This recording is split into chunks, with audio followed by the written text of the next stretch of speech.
Доброго ранку, пані та панове. Доброго ранку, шановні учасники Українського фінансового форуму. Ми знову раді вітати вас на цій щорічній видатній події у фінансовому житті України. Це вже четвертий форум, що поєднує провідних фахівців, практиків, фінансових ринків, бізнесменів, регуляторів фінансових ринків, представників уряду, парламенту та наукових кіл. Цього року Український фінансовий форум ставить за мету розбудову професійної дискусії про економіку України, її тренди та місце у сучасному житті. Саме тому до обговорення тем форуму цього року до нас долучились особи, чиї імена відомі в світовому масштабі. Серед них і Яніс Вароуфакіс, колишній міністр фінансів Греції. Ваші оплески. Джонатан Дейвідс Острі, заступник директора аналітичного департаменту МВФ. Маркус Бруннермeier, професор економіки, директор центру Бендгайма з фінансового аналізу Принстонського університету. Представники Світового банку, Європейського банку реконструкції та розвитку, провідних світових економічних шкіл. Український фінансовий форум організований компанією ICU та Київською школою економіки за підтримки партнерів Bloomberg, U.S.A та у співпраці з АУФТ. Інформаційними партнерами форуму стали Незалежна асоціація банків України, Сібонс Україна, фондова біржа ПФТС, Американська торгівельна палата в Україні та агентство Укрінформ. Давайте привітаємо один одного оплесками. Дякуємо організаторам та партнерам за можливість бути тут. Фінансові ринки відіграють вирішальну роль в житті кожної країни. Саме тому вкотре маємо честь відкрити Український фінансовий форум привітальним словом президента України. Тож, шановні учасники, вітальне слово президента України Петра Олексійовича Порошенка з нагоди відкриття Українського фінансового форуму 2017 року. Шановні пані і панове, вітаю вас, учасників Українського фінансового форуму, який за традицією зібрав фахівців з фінансів та економіки з різних країн світу. Настав нарешті той момент, коли ми доволі впевнено можемо говорити про світло в кінці темного тунелю, який тепер вже, можна твердо сказати, нарешті залишився позаду, з якого ми з вами вийшли на відкритий простір з широким горизонтом розвитку.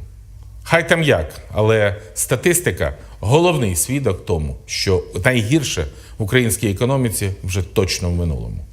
Зазнавши надзвичайно потужного удару через війну, через агресивне закриття Росією донедавна найбільшого нашого ринку і навіть через російську блокаду експорту в треті країни, ми не просто вистояли, не просто уникли дефолту. Ми заклали основу для сталого розвитку. Жорсткі антикризові кроки, макрофінансова стабілізація, зниження податкового навантаження, дерегуляція, антикорупційні заходи, відкриття нових зовнішніх ринків, в тому числі і завдяки угоді про асоціацію та поглиблену та всеохоплюючу зону вільної торгівлі з Євросоюзом. Все це розчистило шлях для відновлення нашої економіки. ВВП зростає вже 6 кварталів поспіль після 14 кварталів падіння. Впевненості в тому, що економісти не помиляються в позитивних прогнозах, додають і ті сигнали, які ми отримуємо з бізнес-середовища. Опитування керівників підприємств, які щоквартально проводить Національний банк, фіксують зростання оптимістичних очікувань, як щодо розвитку макроекономічної ситуації, так і щодо фінансового стану самих підприємств. Відповідно до дослідження, проведеного Європейською бізнес-асоціацією, індекс інвестиційної привабливості України нарешті покинув негативну площину і став найвищим за останні 6 років, включаючи довоєнні. Опитані цією ж асоціацією підприємства планують в наступному році розширення виробництва, збільшення зарплат і створення нових робочих місць.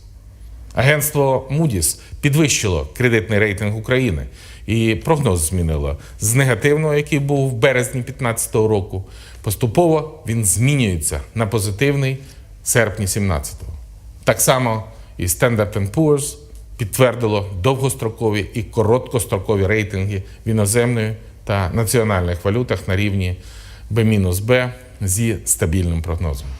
214 фондових менеджерів зі 154 інвестиційних компаній, опитаних Institutional Investor Research Group, поставили Україну першою в списку країн, які вони планують відвідати протягом найближчого року з метою поточного інвестування або оцінки його перспектив. Цього тижня в другому читанні парламент розглядає поправки до процесуальних кодексів, які дозволять нарешті розпочати роботу новому Верховному суду, який формується на абсолютно конкурсній основі. Судова реформа – головна складова нашої антикорупційної стратегії. І вона так само важлива і для надійного захисту права власності. Минулого тижня Нацрада реформ розглядала зміни до законодавства про приватизацію. Процедура її проведення спроститься, прозорість посилиться і з'явиться така новація, як електронний аукціон. Рівня тиждень тому у мене відбулася надзвичайно відверта і, я вважаю, дуже результативна розмова з членами провідних бізнес-асоціацій, які представляють українські, європейські та американські компанії. Однією з головних тем були стосунки бізнесу і силових структур. Стратегічно домовилися створити принципово нову службу фінансових розслідувань, яка єдина тільки і матиме право розслідувати злочини, правопорушення в економічній сфері. І як дорожню карту реформ я розглядаю угоду про асоціацію. Це об'ємний документ, моя настільна книга, мій хендбук. Але наші амбіції йдуть значно далі. Українська сторона вже внесла на розгляд керівництва Євросоюзу нові ініціативи щодо стратегічного бачення довгострокового співробітництва.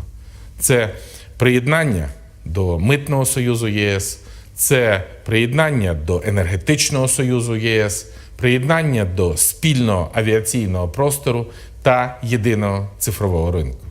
Реалізація цих амбітних ініціатив фактично перетворить східні кордони України на східні кордони Євросоюзу ще до того, як ми де-юре приєднаємося до ЄС. І внаслідок такої стратегії ми максимально наближимося до критеріїв членства в Євросоюзі. Україна секторально інтегрується з ЄС, майже як будь-яка інша країна Євросоюзу. Думаю, що це важливі орієнтири для вашого довгострокового бізнес-планування. Отож, готуйте гроші, приходьте першими в країну, яка на наших очах стає частиною єдиного європейського ринку. І мені шкода, що звертаюся до вас, я в режимі відеозапису, хотів би долучитися до дискусії і наживо спілкуватися з вами. Але для того, щоб ви спокійно могли інвестувати в нашу економіку, маю гарантувати мир.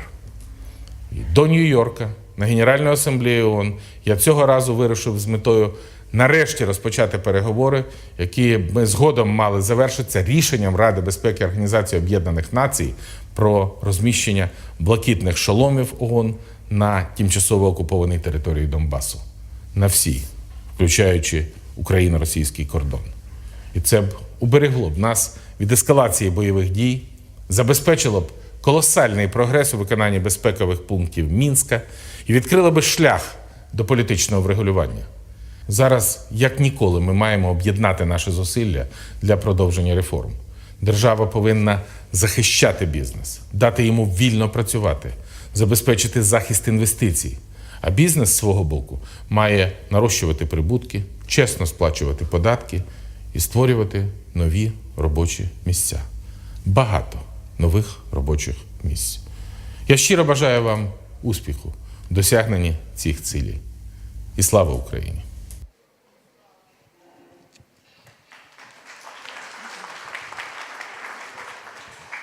Дякуємо. Ми продовжуємо нашу офіційну вступну частину і маємо честь надати привітальне слово саме тим, завдяки кому ця подія стала можливою. Провідний український інвестиційний банкір, який ставить за мету забезпечити світові стандарти економічної дискусії. До мікрофону запрошуємо керуючого партнера компанії ICU Макара Paseniuka. Ваші оплески.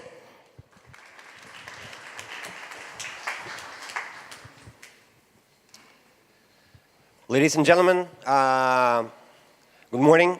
I would like to start by thanking you for attending the forum today and your interest in the future prosperity of Ukraine's economy and financial sector. We're all, by the very fact that we're here, are optimists. We're optimistic about the future of Ukraine and more specifically its economy. We're not just optimists from the sidelines, we're active participants. The future prosperity of Ukraine is of vital importance to us all and requires us to work together to deliver change. You will hear over the course of the forum from policymakers and decision makers on the global macroeconomic trends that are shaping Ukraine's future. We are privileged to have amongst us people with the ability to make change. So I encourage you over the course of the next days to start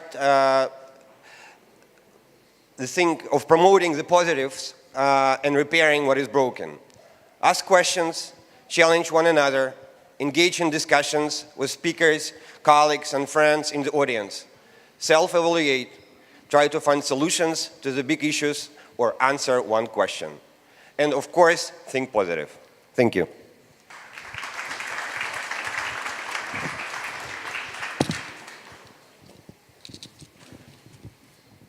Дами і господа, пані та панове, також привітальне слово надається людині, без якої ринки фінансових інструментів в Україні дійсно дуже важко уявити. Це керуючий партнер компанії ICU Kostiantyn Stetsenko. Ваші оплески. Dear ladies and gentlemen, good morning.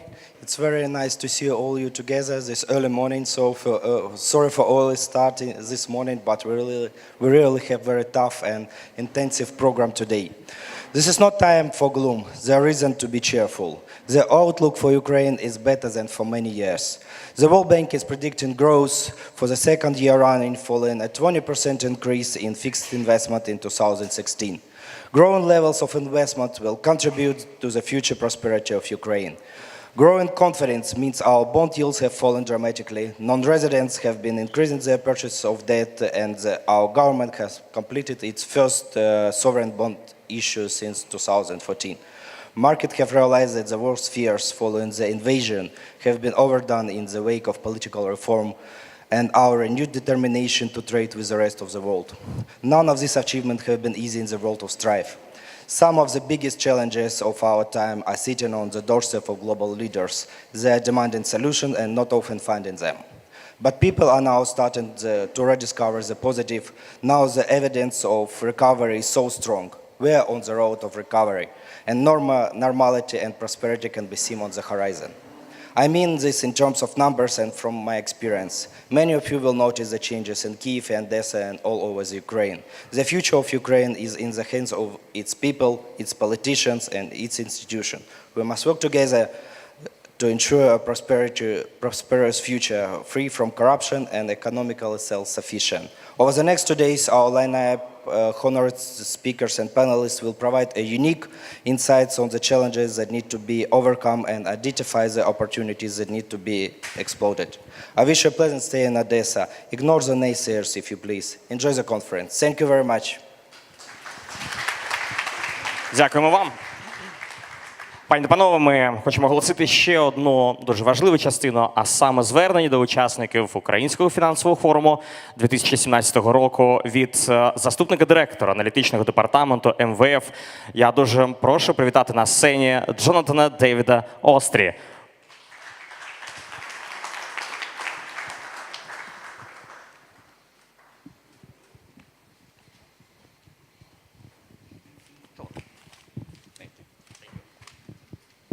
That's the clicker? Great.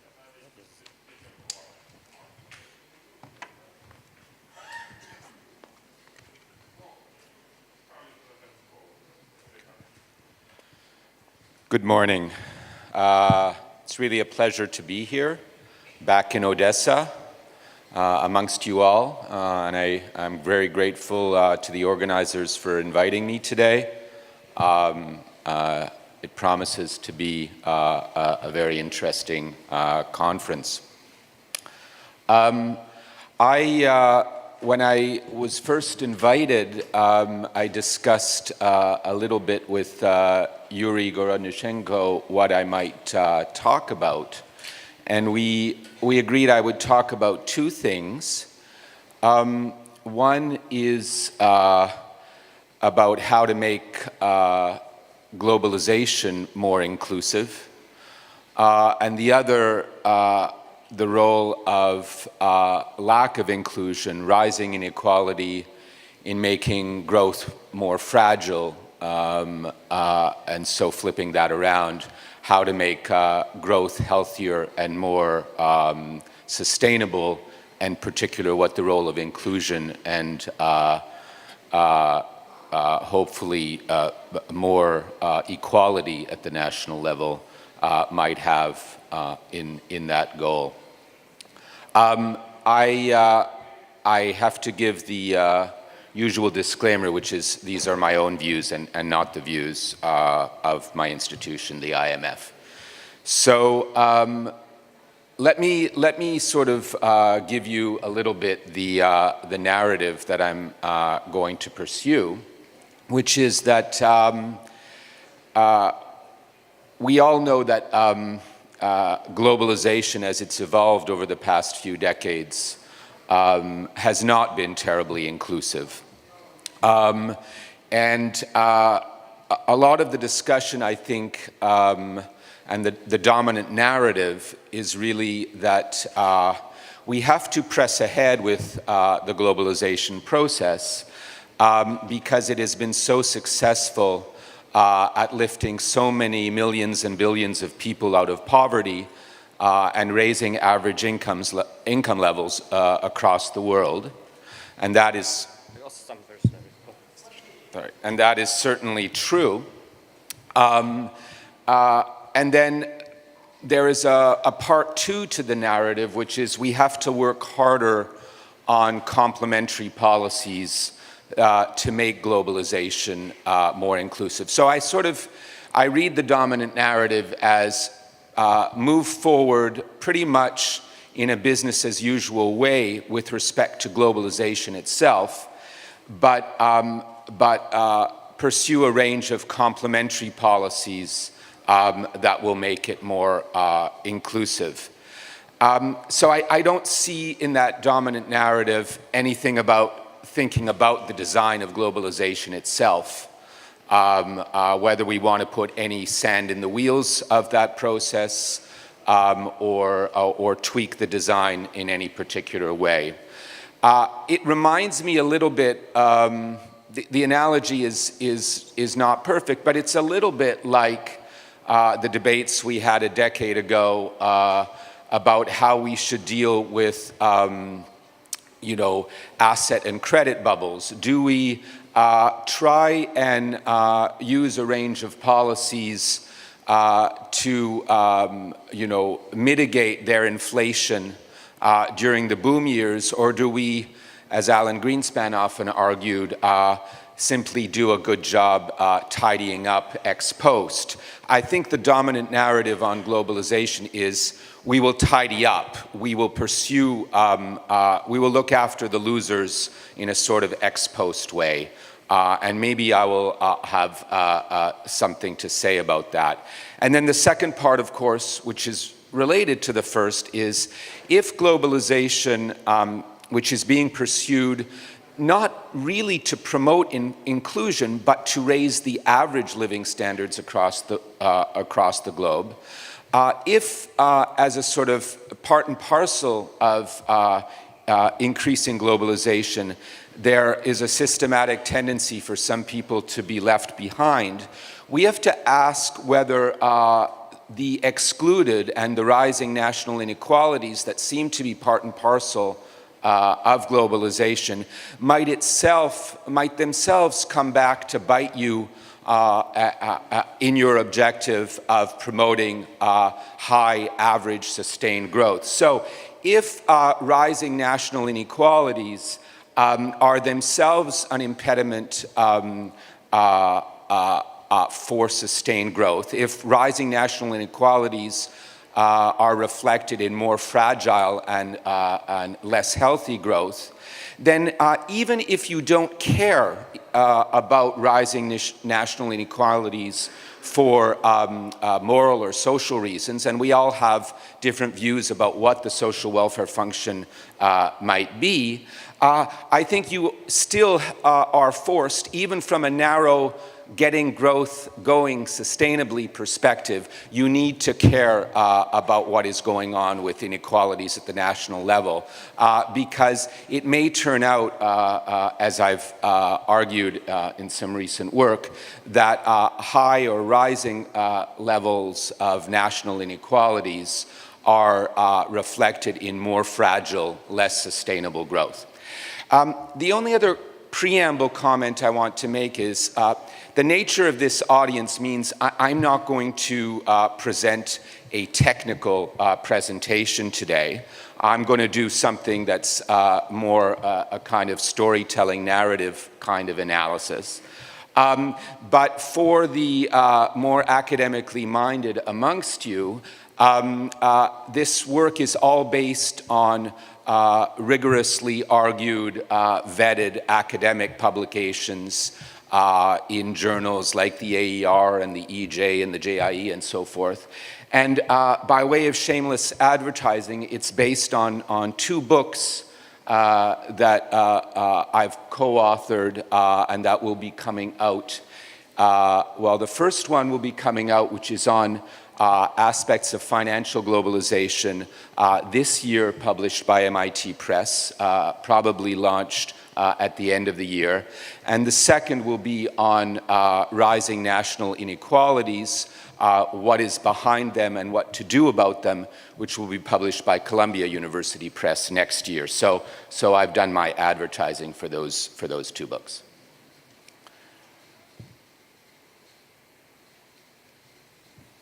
Good.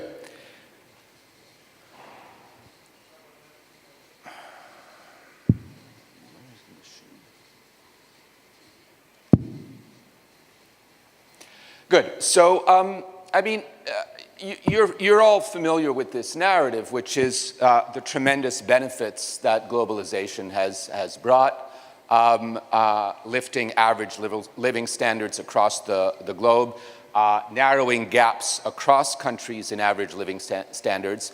But you're equally aware that the gains have not been shared broadly, and that there have been a range of people left behind in all countries. And you're also aware that this has led to a backlash in some quarters against globalization. And the fear, I think, that we all share is that if that backlash takes hold, we could end up with the worst of both worlds, neither integration nor the accompanying growth and welfare benefits, nor inclusion. So the Great Depression is not an example either of rising average living standards or of a particularly inclusive period in economic history. Now, the mainstream view, I think, is, as I said, that we should keep the forward momentum going of globalization, and hopefully the rising average living standards that would result will somehow pacify to some degree those who are left behind, those who are discontented. One danger I see is that pursuit of this approach will be regarded as business as usual by the discontented and might actually lead to more populism and nationalism, which would then undercut the ability of policymakers to pursue this approach. So one question that I ask is whether we should pause a little bit from keep pedaling forward on this bicycle and ask whether there are any areas in the design of globalization that we might want to tweak to make it more inclusive from the design phase. I'm going to talk about a rather narrow piece of that question, but I think a piece that's completely been out of the debates, which have really been focusing on trade and migration aspects of globalization. I'm going to be talking about the globalization of finance, which I think is a fruitful area for further discussion.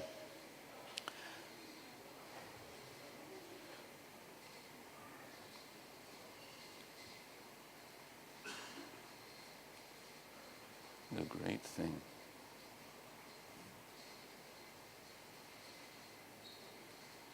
Okay.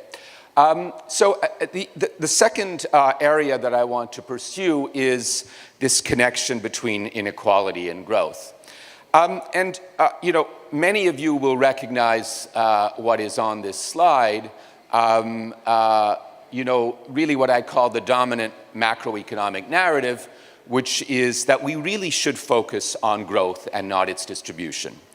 That, in essence, growth will trickle down, that redistribution, because it undercuts economic incentives, can be deeply harmful to growth. I don't know if some of you heard one of Tom Sargent's speeches after he won the Nobel Prize, arguing about some 10 basic economic truths, but essentially the second bullet on this slide was really one of the central economic truths that Tom Sargent put forward there.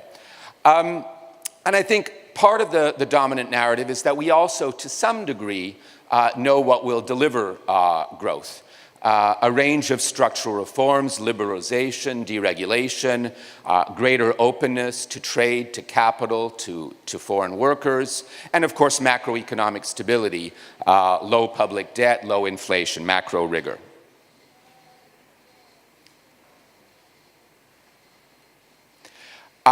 The roots of those ideas go back a long way. I mean, I've put up a quote from Schumpeter, which I think encapsulates it nicely. When I did my PhD at Chicago, the thinking of Bob Lucas, who was one of my advisors in this middle quote, I think was very well known.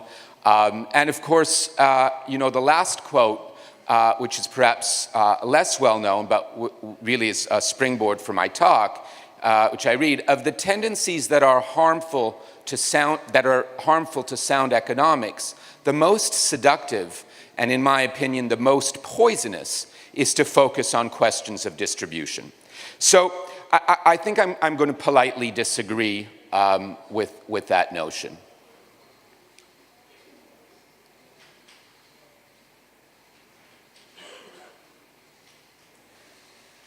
That's terrible.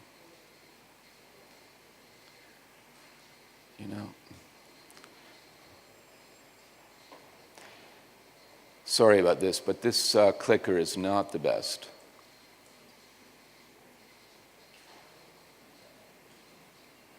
Okay. I think by and large countries have listened to the dominant narrative. They have pursued supply-side policies with a range of deregulation type of measures. And I think the sense that governments can get too big and fatty and overburden the economy is also one that has been well heard across the globe.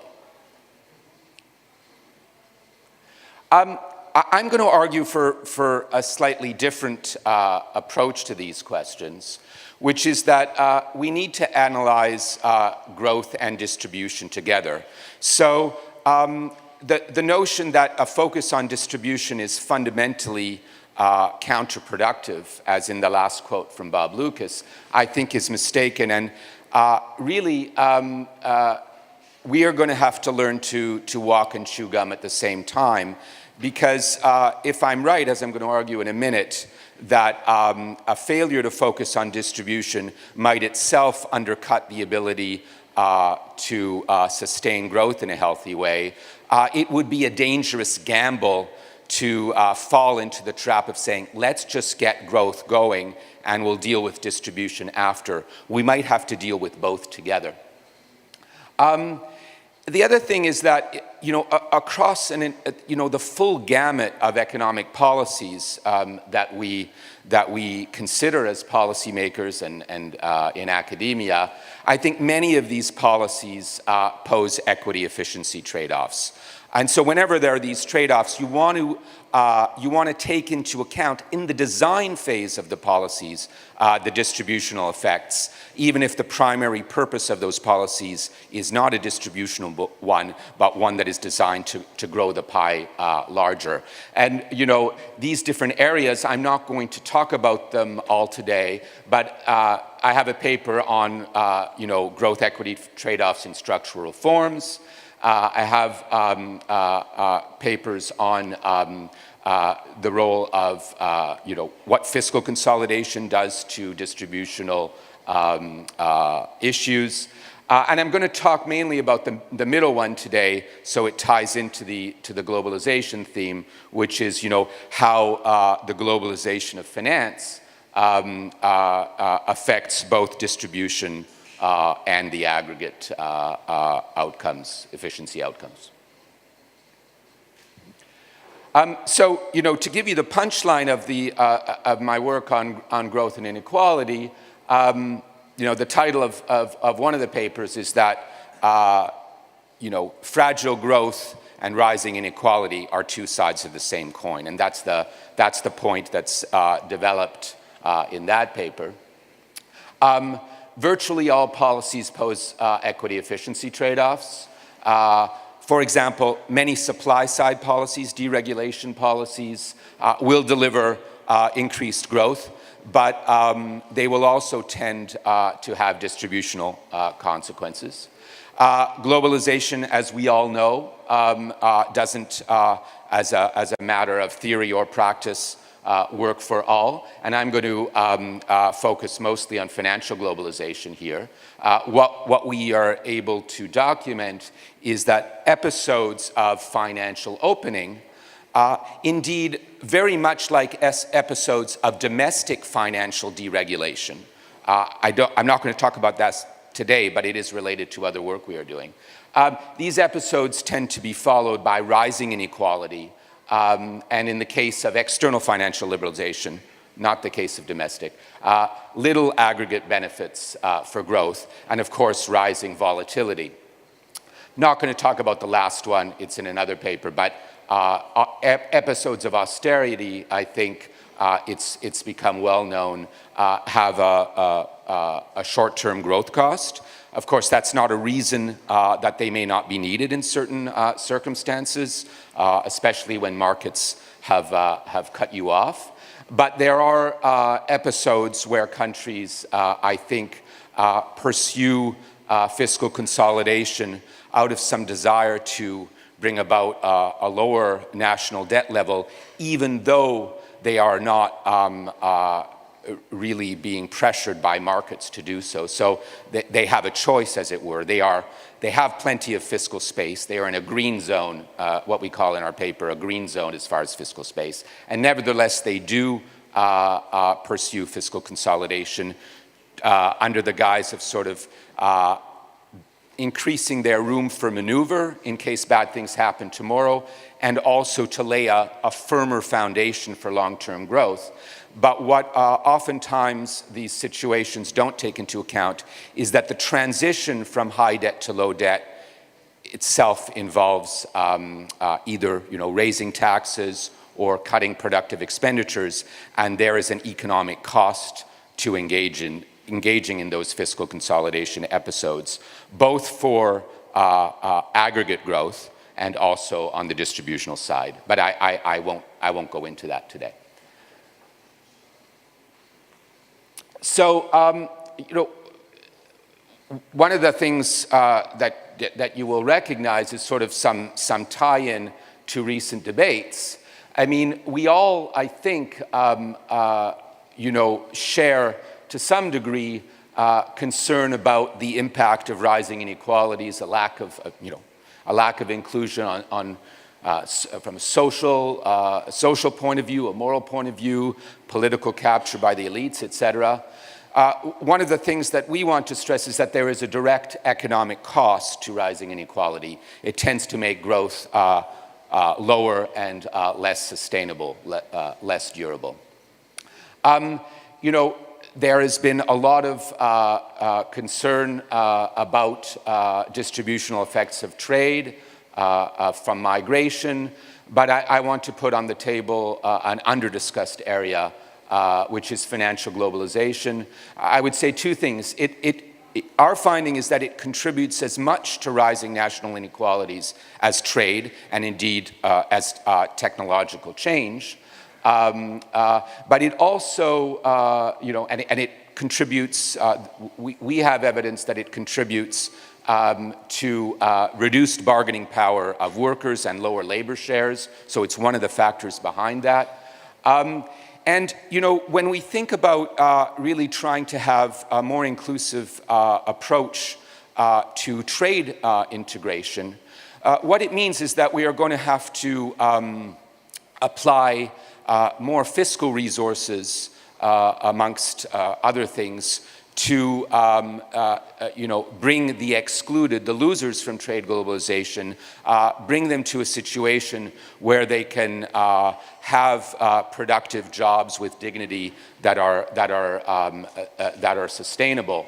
And one of the concerns I have about financial globalization is that we find evidence that it makes the task of fiscal redistribution more difficult, because there is evidence of a race to the bottom in terms of taxation, which makes fiscal redistribution that much more difficult. So it's going to make making people whole as a result of trade globalization that much harder.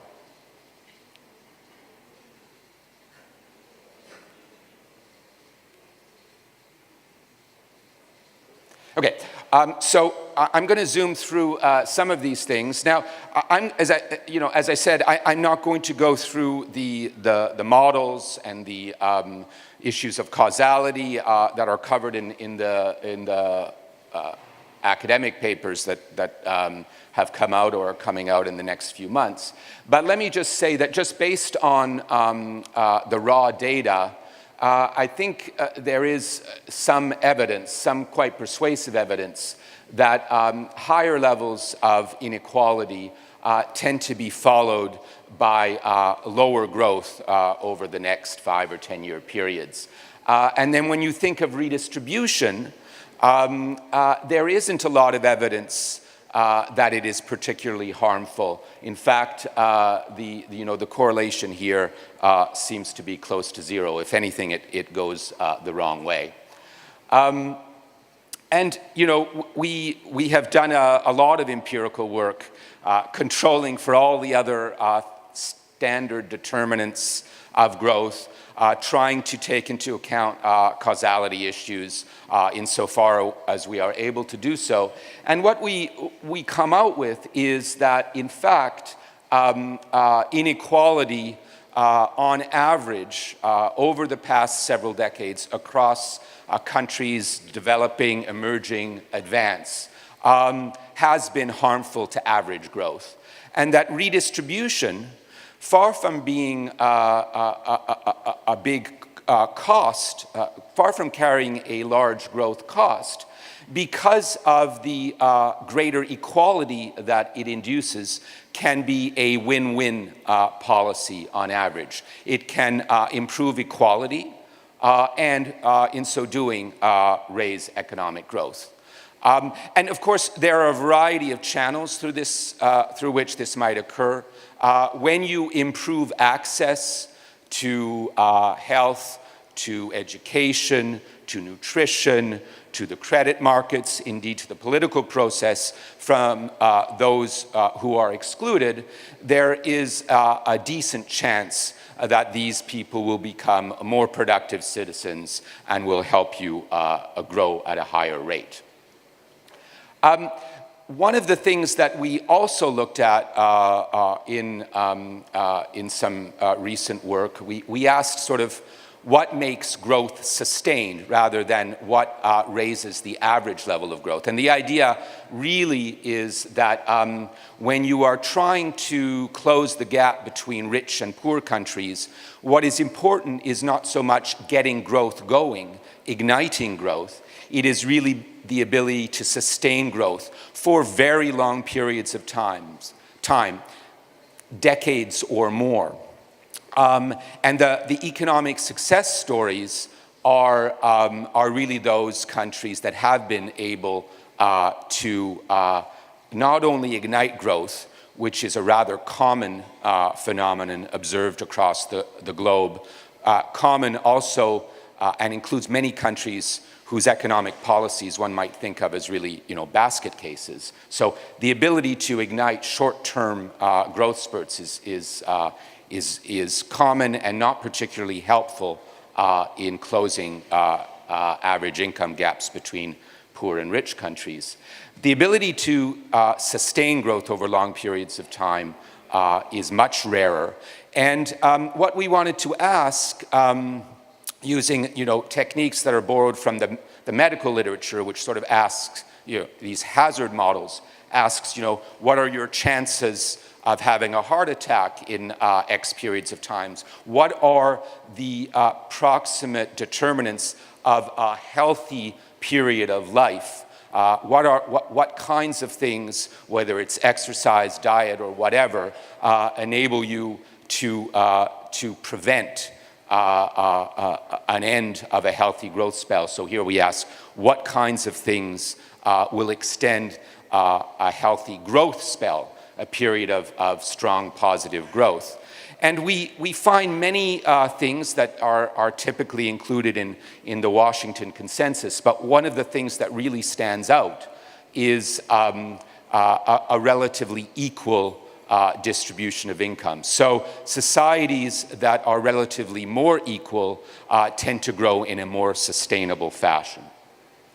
And redistribution, again here, on average, doesn't seem to have a cost in terms of being able to sustain growth. And again, that was just the data. Again, there's a lot of modeling and trying to control take account of causality, control for other determinants of growth duration. But here is a graphic that sort of encapsulates the finding. And what it says is that, on average, inequality is harmful to the sustainability of growth. More inequality tends to render growth more fragile. And then redistribution, on average, tends to again be a win-win policy, with one exception. If you are already doing a lot of redistribution, so in our sample, if you're in the top quartile of the distribution across the globe, doing further redistribution is probably not going to be helpful for growth. But if you're in the bottom 3 quartiles, and if you're an average redistributor, doing a little bit more redistribution is not going to harm you directly, and through the greater equality that such redistribution induces, is actually going to help you grow more sustainably. So that basically is our finding here. Now, I'm going to switch gears and come back to the globalization issues and then wrap up at the end. So I argued at the beginning that helpful as the discussion on trade and migration is, I think we need to look a little bit more at another aspect of globalization, which is the globalization of finance. I had the privilege to organize an event in May and invited Paul Krugman to give the keynote. Paul started out really by putting two charts up on the board. One showing the steady progress of trade integration over many, many decades, and another showing the steady progress of financial globalization over many, many decades. And he asked the assembled, which included a number of ministers, central bank governors, as well as academics, whether the feeling in the room was the same in relation to both facets of globalization. And he conjectured, rightly as it turned out, that people have a much more welcoming feeling in relation to trade globalization in terms of the benefits that it has yielded than they have about financial globalization, which is remembered much more, he conjectured, for the kinds of crises and volatility that it has engendered rather than the lifting of average folks out of poverty and the ability of them to grow more sustainably.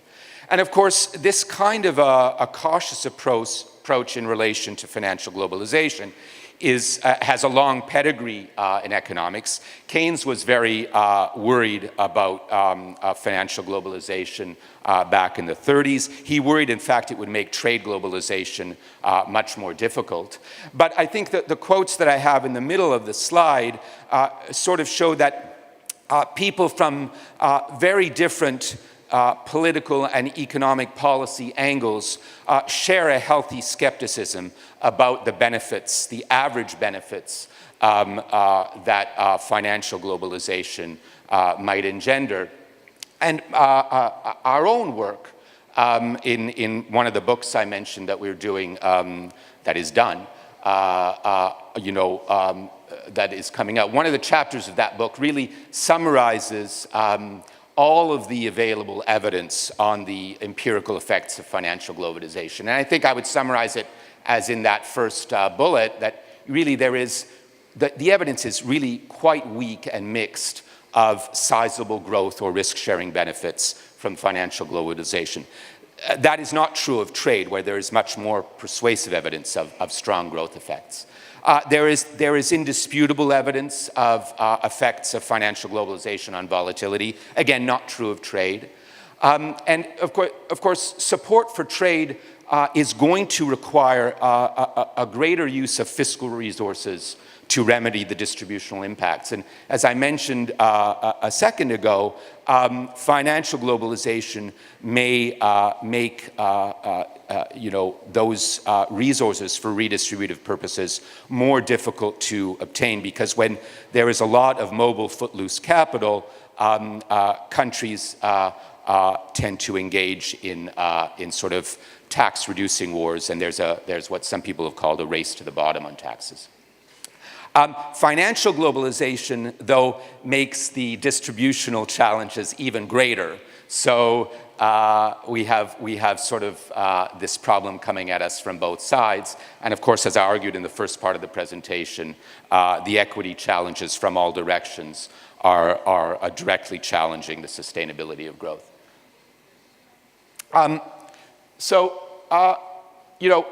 Some people, oftentimes when I talk about these issues, we get the sense that rising national inequalities is a U.S. and a few other countries' phenomenon. But in fact, I think it is a broad issue at the national level across the globe, enveloping many, many different kinds of countries and across our membership.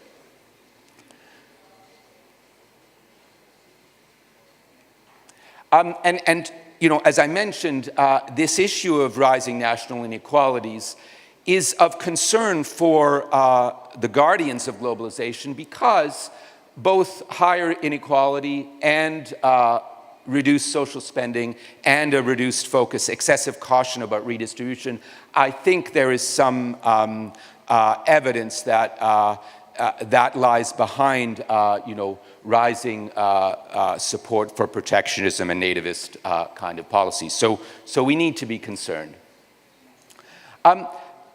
Our work on examining 200 to 300, all the available genuine episodes of large financial opening, external financial opening up episodes, suggests that on average, the growth benefits have been minuscule. And that is an average number that reflects averaging across situations where countries have opened up but avoided crises, and countries that have opened up and had nasty crises with very bad growth consequences.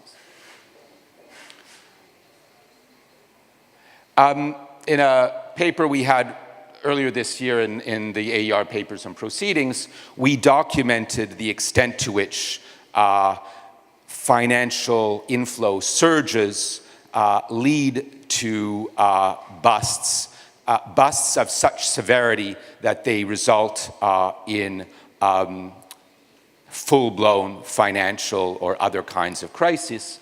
And what we show that the capital flow reversals in those situations are indeed associated with very large growth costs. So an old story, but one that I think we have updated with the latest information. people will say, well, you're looking under the wrong lamppost. We're not going to see aggregate effects using macro data. You need to look at it at the sectoral level, and you need to see whether firms and sectors that rely more on external finance indeed have the benefits that one would tend to see in theory.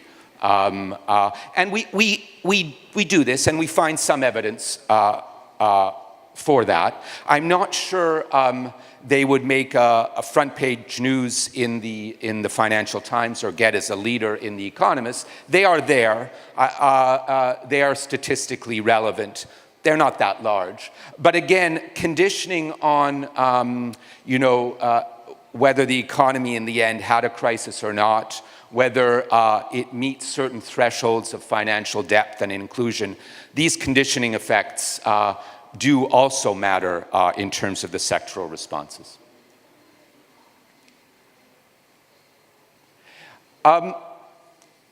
But, and I think this is important, episodes of financial opening do seem to lead to average increases in inequality. Inequality rises quite sizably, I think, in the aftermath of these opening episodes. I think I say quite sizably because Tony Atkinson has views, or the late Tony Atkinson has views on what thresholds of in terms of Gini points need to be achieved before we worry about this from a policy standpoint. And I think we meet our test. We meet his test here.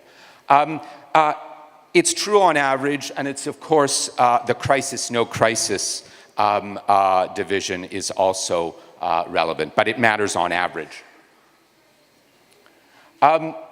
Some people say, okay, you're looking at sort of de jure changes in laws that result in a country being classified from initially financially closed to financially open, but is it the actual surges and crashes in actual financial flows that are behind your inequality story? And indeed, it is. The inequality is far worse when capital floods in than in cases where the opening does not result in a big increase in capital flows. I mentioned this already, but there is an effect on labor shares that I think is very, very statistically and economically salient. And I mean, you might ask what's behind this. I would mention a couple of things. One is, in a sort of very neoclassical model, when you lower the cost of capital, which a financial opening allows you to do, if the elasticity of substitution between labor and capital is greater than 1, you will observe falling labor shares. In addition, of course, if the threat to move capital offshore is salient, then the bargaining power of labor is going to be reduced. So that could be another mechanism. And again, here I don't want to oversell these statistical results. There is more work behind this. But what I would say is that we observe that following episodes of financial opening, countries engage in less rather than more redistribution, even as I think the case for additional redistribution is actually growing because financial opening is leading to rising national inequalities, and to the degree that it's also accompanied by further trade opening, then by both tokens, you would want to see a greater role of the state, not only in redistribution, but also in facilitating pre-distribution policies, say improving access to education and health and job training and so forth, which again costs money. Some people will say, and I alluded to this at the beginning, all this trade and financial globalization is small beer in what we've observed in terms of rising national inequalities. Our own work is when you try and control for as many possible drivers, and admittedly, we don't have a spelled out in the textbooks model of what the causes of rising inequalities are. So you have to be a little creative and eclectic. But when we allow the data to speak, technology is surely important, technical change is important, trade is important, but finance is as important and certainly belongs in the pantheon of things we should be thinking about as to what's behind rising national inequalities. It's not all dark. There are things that governments can do. A less cautious attitude to redistribution can go a long way to making financial globalization result in better distributional outcomes. Paying attention to financial inclusion policies is also helpful and important. So my last slide is really, I think there is a sense, from my reading of the policy debate that we should distinguish more in our quest to save globalization between trade and finance. The evidence on financial globalization, to my reading, is that the costs in terms of increased volatility are high, the output benefits are elusive and shared unevenly, and there are other effects that we should worry about, like a race to the bottom on taxes and a lessened ability of governments to engage in needed redistribution. We should be asking more about how we can design policies ex ante to improve the benefit-cost ratio as globalization proceeds.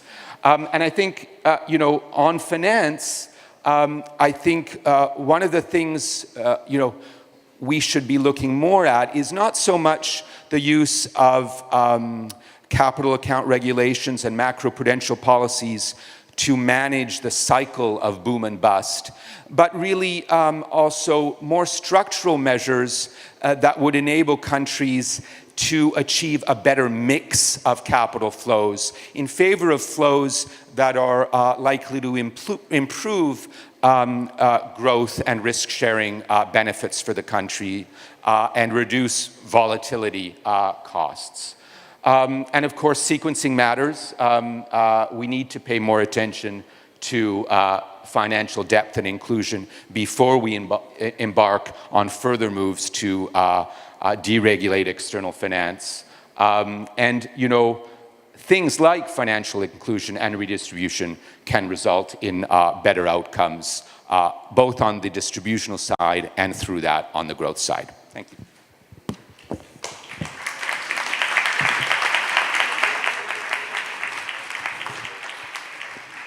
Thank you very much, Mr. Ostry, that you took part in our forum.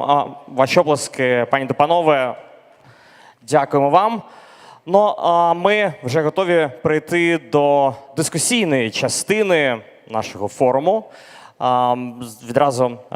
Одразу хочу попередити про те, що в нас є ці чарівні дівчата-хостес, які мають радіомікрофони, тому якщо ви будете мати бажання задати якесь питання до спікерів, що будуть знаходитись на сцені, просто підніміть руку вгору, вони вас побачать та нададуть можливість озвучити питання у мікрофон.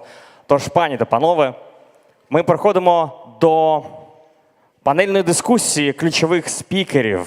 Я хочу оголосити її тему. Це світові фінанси і їх роль у розвитку світової економіки. ЄС після Брекзиту, США і Китай. Наскільки стійке глобальне відновлення? Запрошую до участі у цій панелі модератора. Це McElvoy, старший редактор The Economist і керівник Economist Radio. Ключовий спікер – це Яніс Вароуфакіс, колишній міністр фінансів Греції. Вітаємо на сцені. Маркус Бруннермeier, професор економіки, директор центру Бендгайма з фінансового аналізу Принстонського університету.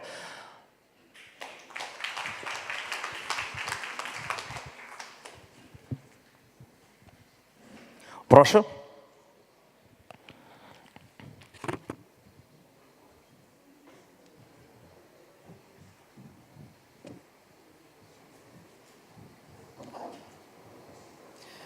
Good morning, ladies and gentlemen. Lovely to be with you again in Odessa. I particularly enjoyed Jonathan's introduction because I thought it was such a clear and challenging account of the broader task that we have here, this quest for what he called durable growth, not just any old kind of growth, but the kind that can be sustained and can be at its most maximum beneficial to the societies that economics ultimately serves. For those of you who haven't met me last night, I'm McElvoy. I'm with The Economist these days. As it says, I used to be the bureau chief for the Times newspaper, the London Times, in Moscow, and covered Ukraine in that time, the late 90s, early 2000s. I'm very pleased and always look for an excuse to come to Ukraine. But my job really is to direct the traffic today. You're going to see quite a lot of me. The quest for full employment has reached the Fin Forum, so we're going to work hard today. And I'm going to introduce my panel now. They're going to do quite chunky speeches, 20, 25 minutes, but I would love to take it out to the floor as well. So don't make me do all the work. Think of some great questions. Put them on the spot. They need a challenge.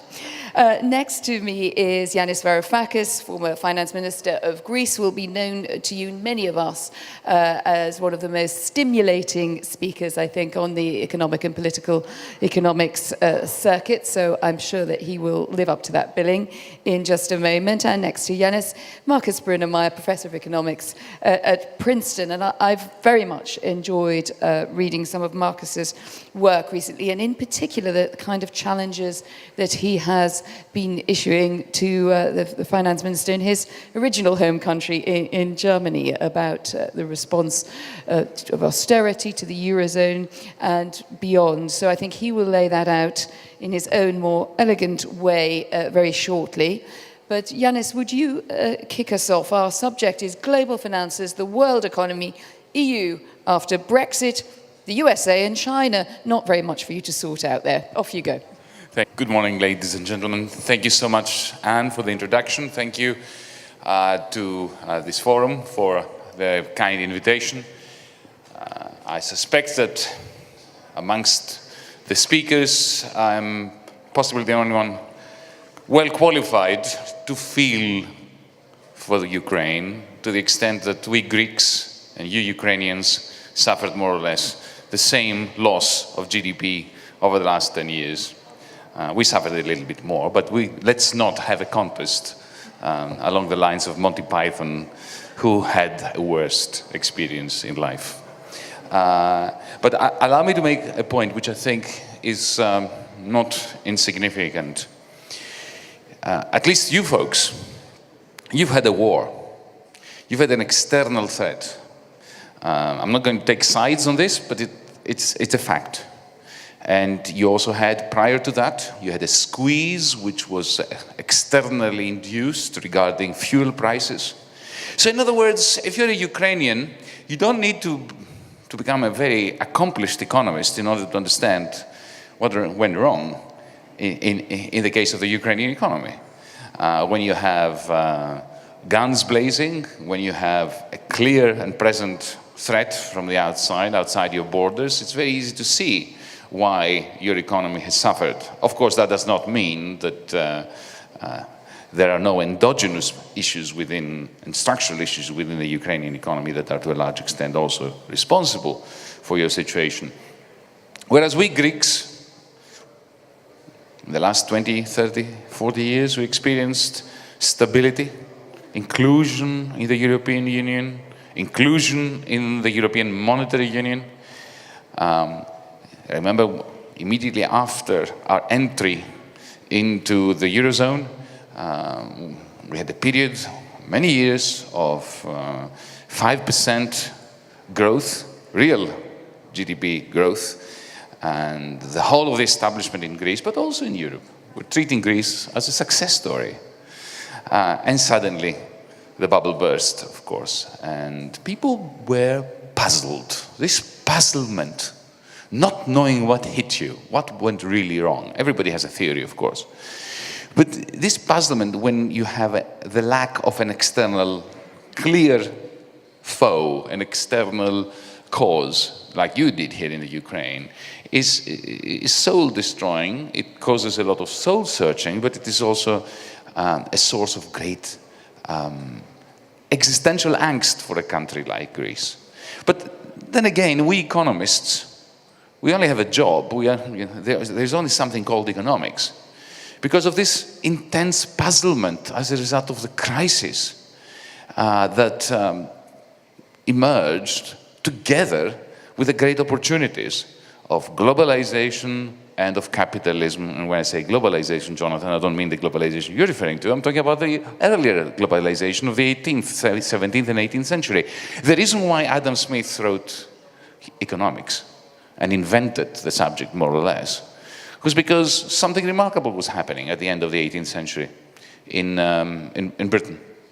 You had the rise of spectacular new wealth and productivity and steam engines and so on. And at the same time, spectacular new forms of deprivation and poverty that had never been witnessed before. The poverty of the English working class had never been encountered even in the worst parts of the world. So this contrast, this contradiction, is always part and parcel of what makes us experience both an existentialist crisis and a deep need to get to grips with what really is going on in our world. Now, today, if you were to read the Financial Times this morning, or the Wall Street Journal, you would find another interesting, another delicious contradiction. We had, after many months of waiting, the official announcement that quantitative easing in the United States is being wound down, or it will be wound down. The tapering announcement was made, as you probably know. And at the same time, in the same newspaper, in the Financial Times, there is a big read story of why is inflation so low? You know, what happened to the boosts in inflation that QE and, easy, loose money was going to create? So this is puzzlement again. And what I want to do is today, because, Anne gave me a remit that is ridiculously wide, but also extremely satisfying in the sense that I'm not going to get bored speaking. Maybe you will. What I want to do today is I want to talk about the contradiction that we have been facing for a while now. I call it an unbalanced equilibrium or a balanced disequilibrium. It's a question of semantics. And the feeling that most of us get, independently of whether we agree or disagree, that we are in uncharted waters. That for the first time since the 1940s, we are all confused. There's very little room these days for certainty. Once upon a time, the monetarists were certain about their mantra, the Keynesians were certain about theirs, the Marxists about theirs. Nothing. We are all, if we are slightly, even ever so slightly, honest with ourselves, we're all puzzled. And we all see that the world we live in cannot be explained anymore on the basis of the certainties of the pre-2008 world. So allow me to use the next 10 minutes of my allotted time to tell you where I'm coming from, how I experience this. I shall make a working hypothesis that after 1944, we had three main phases. We had the Bretton Woods era, and that was followed by a period of massive disruption which led to globalization, financial globalization. We've had globalization then ever since we left Africa and conquered the rest of the world as a species. But globalization is not that. Globalization is financial globalization. Let's be clear on that. And then we have the post-2008 period. Now, since I'm also going to be speaking about the Eurozone and the European Union, Bretton Woods is a good way of starting, a good place to start, because remember what Bretton Woods was. It was a heavily planned global economic and financial system.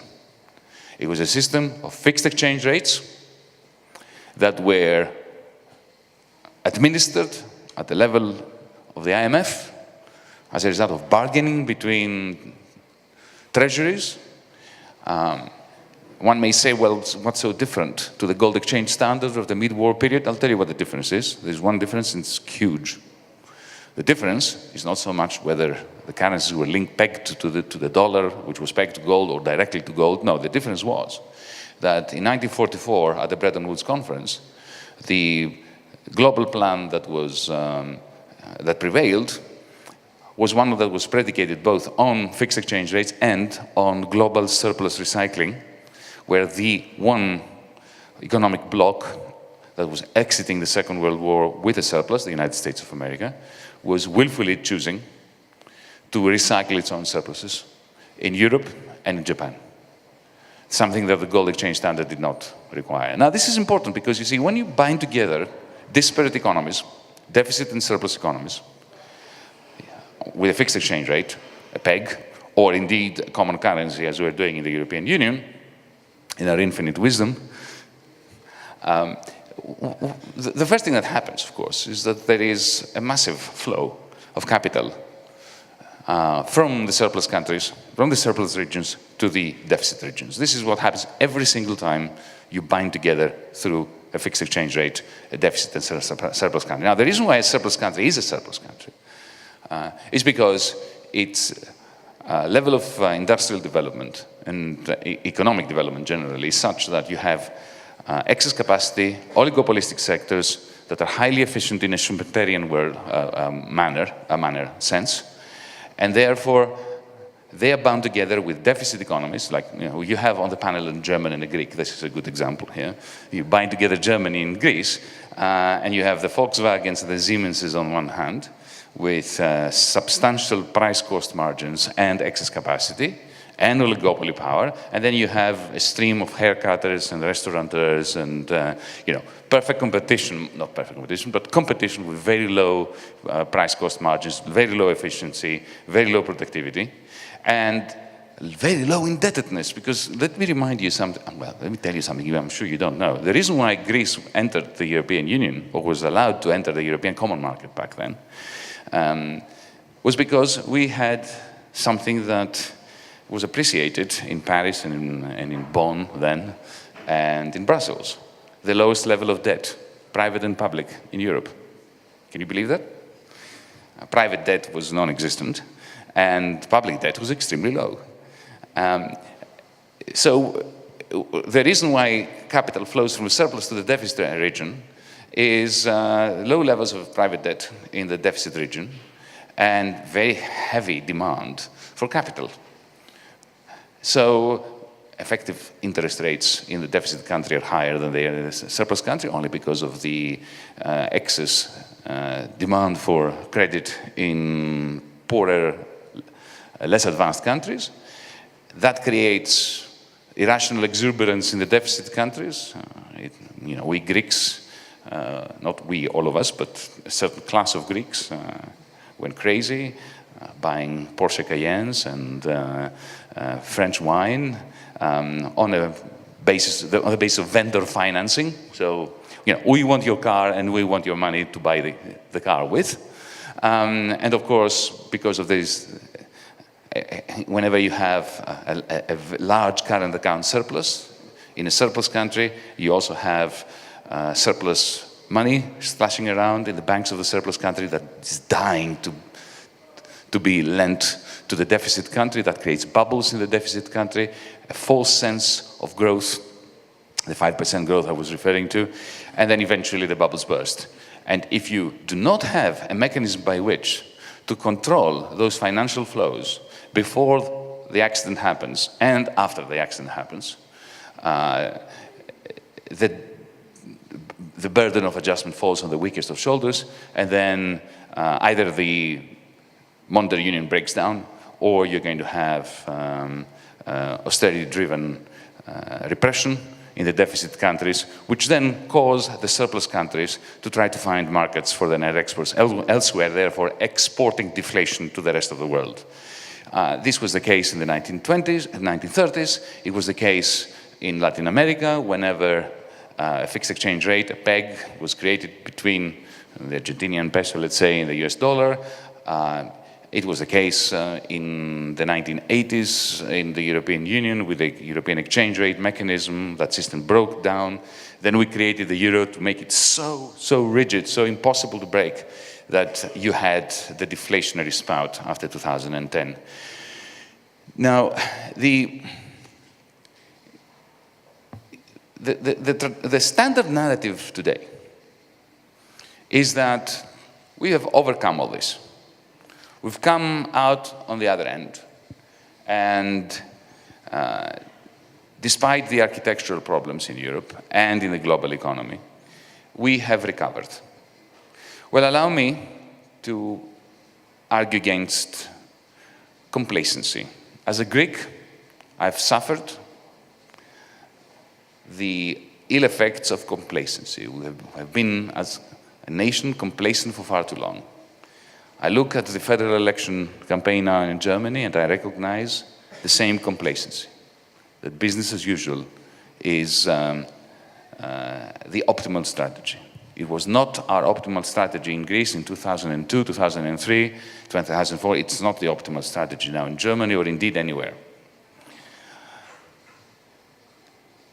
The Bretton Woods period that I was referring to before was, and this I think substantiates and reinforces some of the things that Jonathan was saying before. It was a period when inequality shrunk massively, growth was robust and constant, inflation was at its lowest, and that created the stability and the political legitimacy which was necessary for our societies to get closer together, and indeed, within Europe, to be able to create the miracle of the European Union.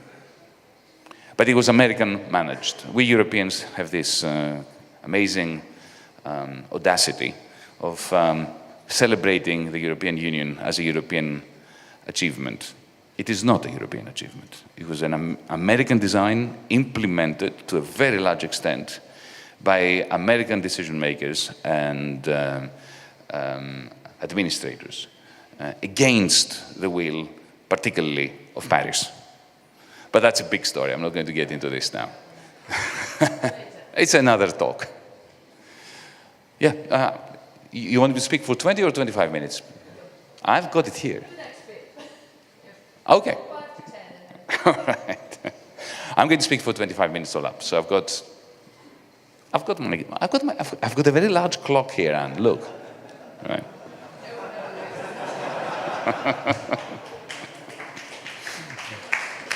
So,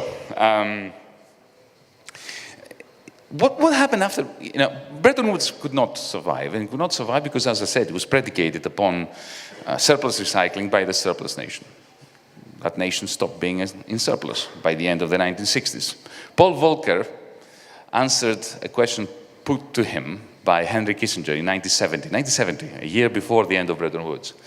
Henry Kissinger then was in the National Security Advisor before he moved on to the State Department, and he asked his minions, Paul Volcker being one of them, how can we ensure that we maintain our global dominance given that we're no longer a surplus nation? Typical Henry Kissinger question, right? Geopolitical. And Paul Volcker was the one who actually gave a delicious answer in a memo which was 3/4 of a page, which I have a copy of. Very unsung memo. I think this should be compulsory reading. He said, well, it doesn't really matter whether you have surpluses or not. What matters is that you do the surplus recycling. So if you don't have a surplus to recycle, you might as well recycle other people's surpluses, which is exactly what the United States economy has been doing since the end of Bretton Woods. And this was a period, at least until 2008. Think about it. The United States economy was operating like a huge vacuum cleaner for years, sucking into its territory the net exports of Germany, of Holland, of Japan, later of China, and closing the loop by also sucking into Wall Street 70% of profits earned by German industrialists, Dutch, Japanese, and later Chinese.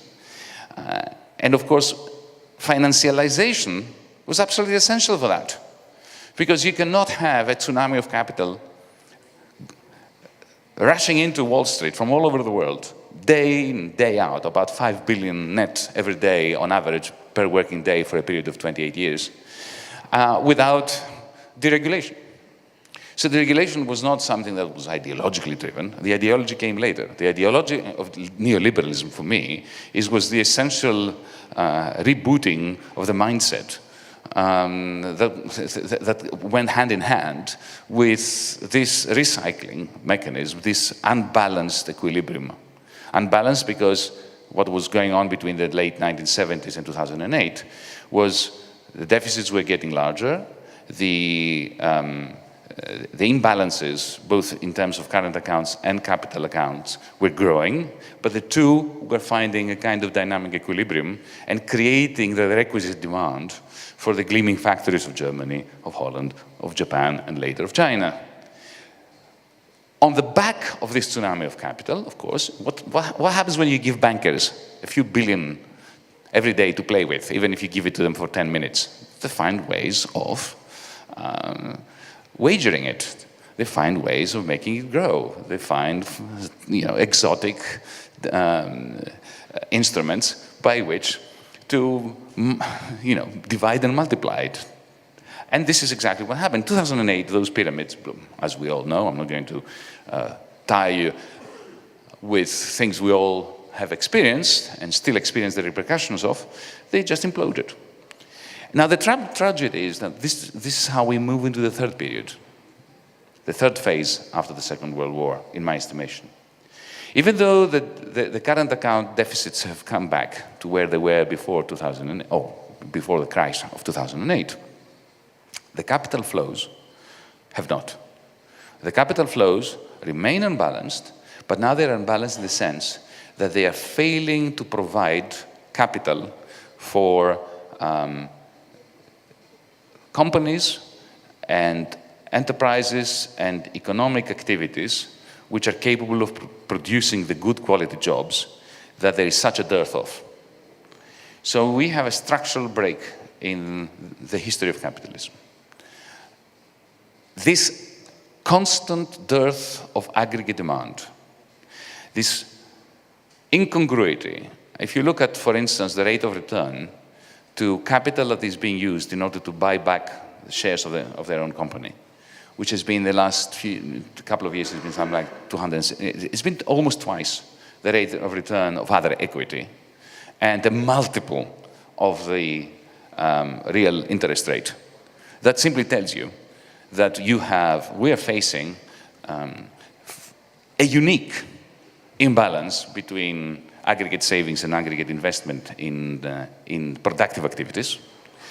And of course, the moment you state that, you realize why you have negative interest rates still in the European Union, and why you have this puzzle, on the one hand, of seemingly a recovery, which is, however, predicated on increasing imbalances that engender a great deal of complacency, when under the surface we are witnessing financial imbalances that smack of 2002.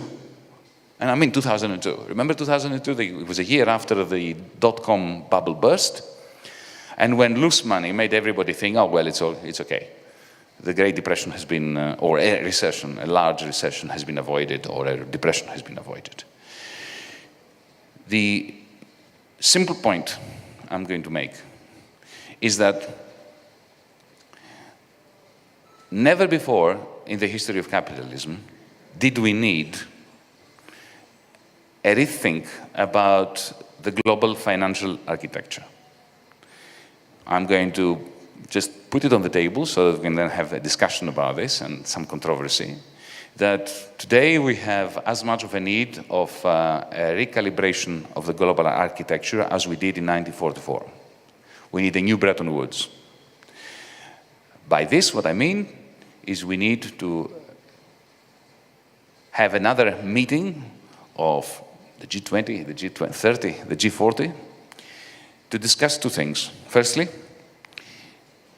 how can the unwinding of unsustainable debts and losses in the context of tapering both in the United States and European Union can be combined with a substantial increase in investment into the things humanity needs.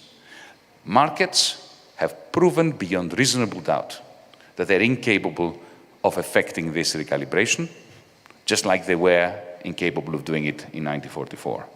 Now, that does not mean that the new Bretton Woods should be a copy or an extension of the old Bretton Woods.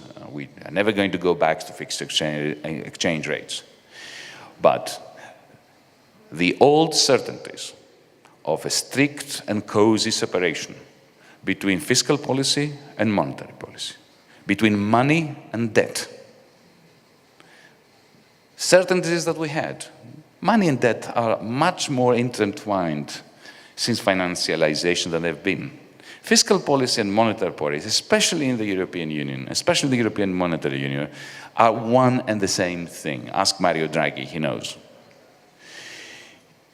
We have institutions that still pretend that we live in the pre-2008 world and which are utterly incapable of handling the challenges of today.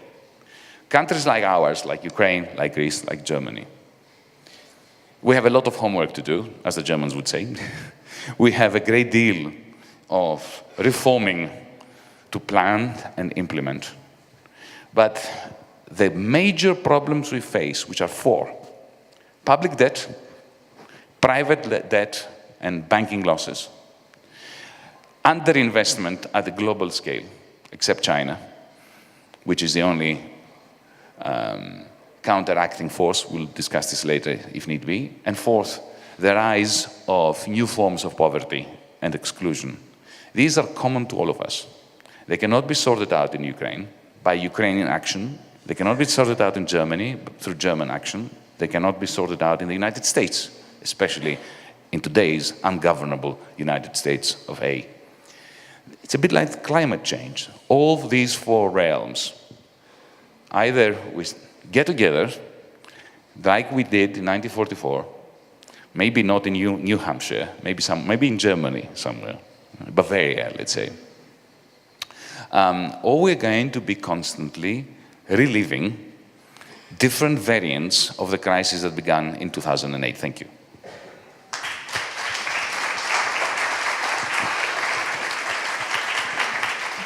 Thank you, Yanis. It was quite a challenge you threw on the table there in your last 3.32.5 seconds. But thank you very much. We'll try to keep those sort of four issues in our minds as we go forward, and perhaps hear a bit of the argument between the panelists. But I'd also like you to think about what your challenges might be to those. Markus, take it forward for us if you could.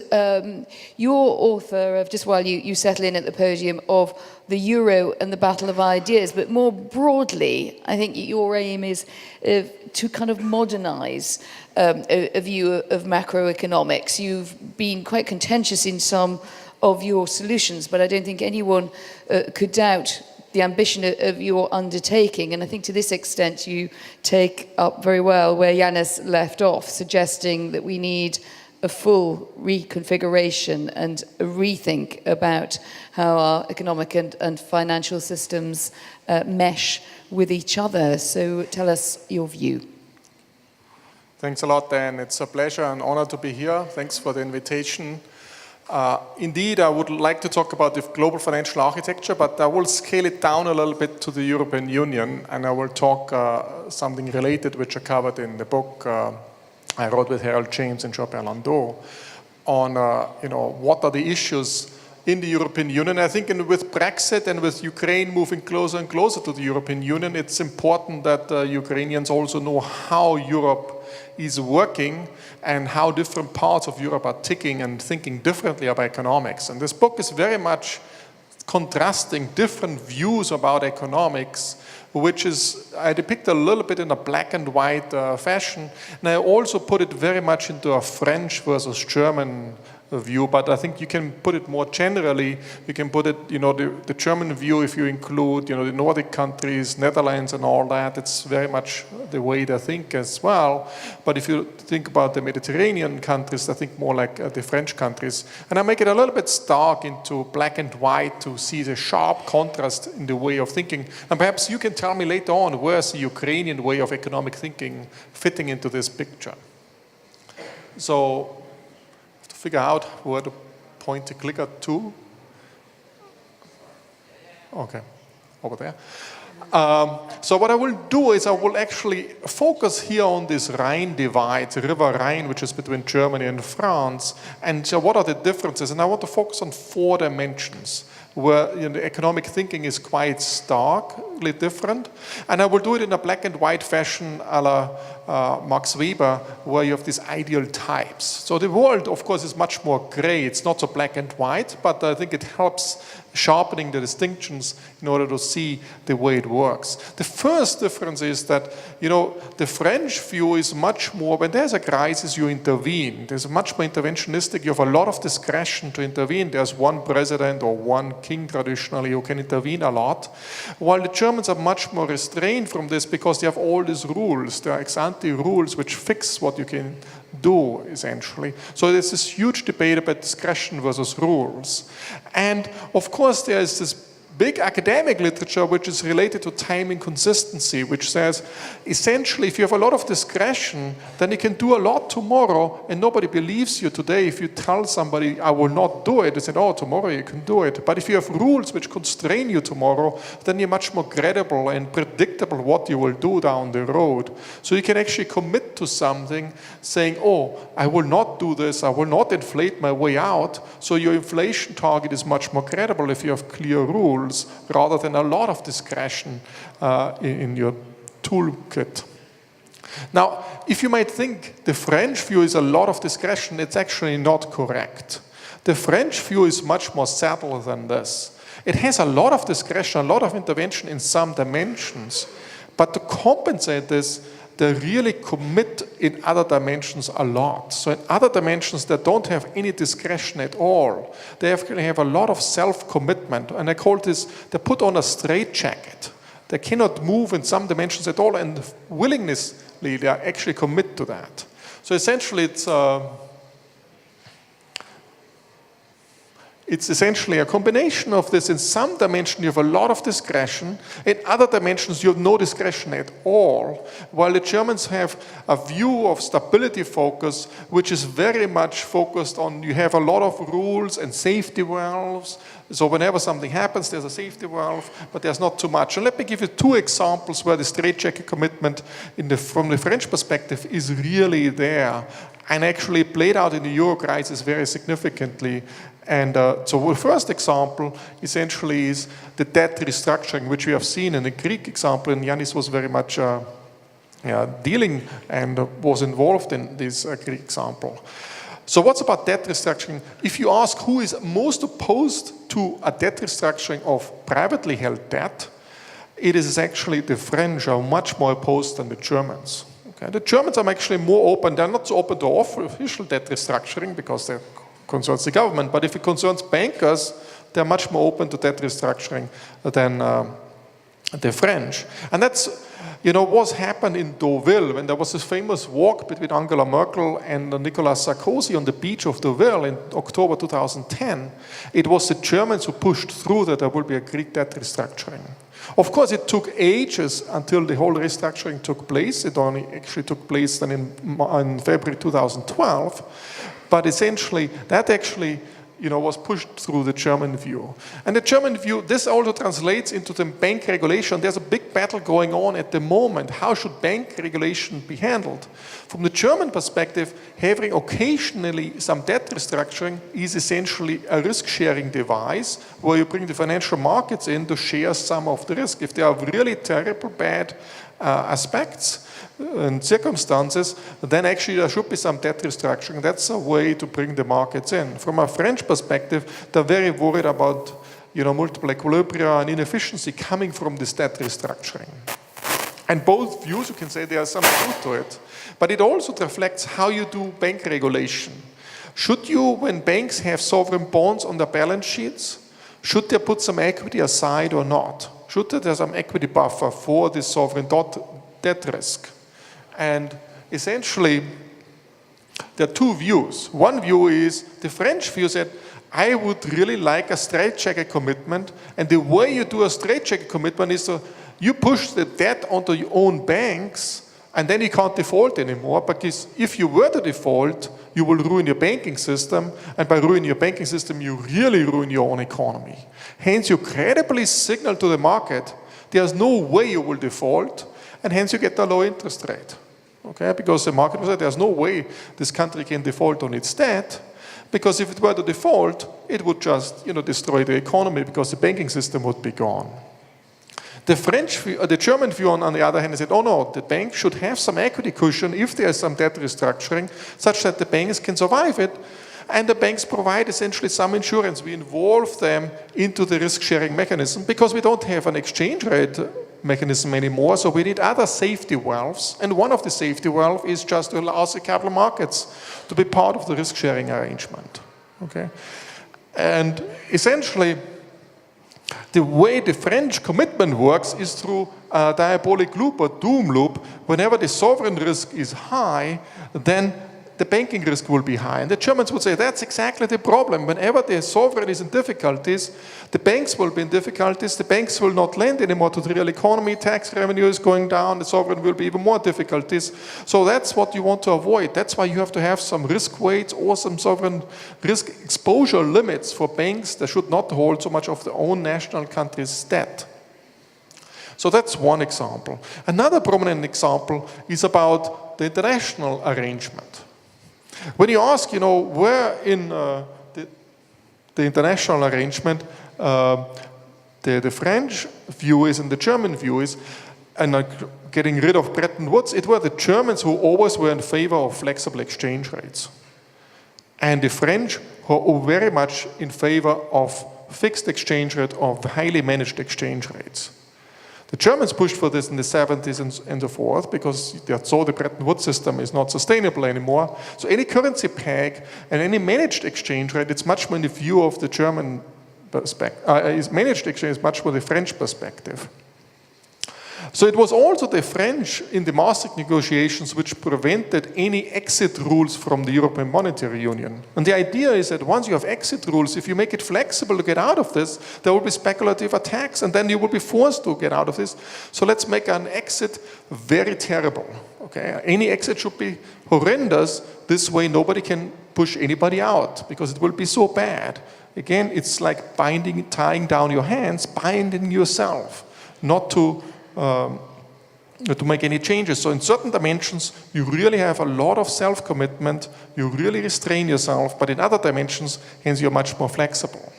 And when this famous Mundell-Fleming trilemma, if you depict it here, so what you can see, typically what you would like to have as a government, you would like to have autonomous monetary policy in your country, and you would like to have a not too volatile exchange rate, like a fixed exchange rate in extreme, or free capital flows. You can only pick 2 out of the 3. Some people say you can only pick 1. But if you ask the French, they will pick these 2. The Germans would pick free capital movements and more autonomous monetary policy. And let's give up, the fixed exchange rate. So they have different views on this dimension. Again, it is the self-commitment. So the first dimension where the two differ significantly is about these rules versus discretion. Where the Germans are much more for rules, the French are for discretion, but in certain dimensions, very, very straightjacket commitments. In other dimensions, a lot of discretion. Now, the second dimension where they differ a lot is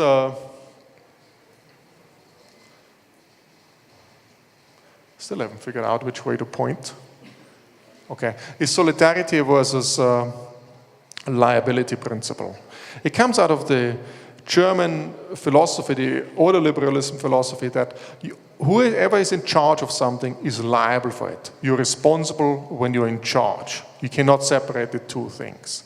While the French thing is much more solidarity. There's some risk sharing, there might be even some transfers to help out the ones which are weak at the moment and goes the other way next time around. So whenever there was some vote about helping Greece, it went through the French parliament within a few hours, and the German parliament took weeks of tough negotiations to get anything done.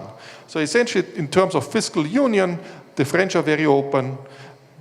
But as long as you don't want to, the French are a little bit, they have a different view in the sense that they are open to fiscal union, but the budgeting power, you don't want to move on to Brussels. The Germans are very reluctant to have any fiscal union. They're very afraid of a transfer union. And this also played out in the Eurobond discussion. Do you want to have a joint liability Eurobond? The French would go for it right away. The Germans say no. Even Angela Merkel said, not in my lifetime. She didn't say, as long as I'm in power, it won't happen.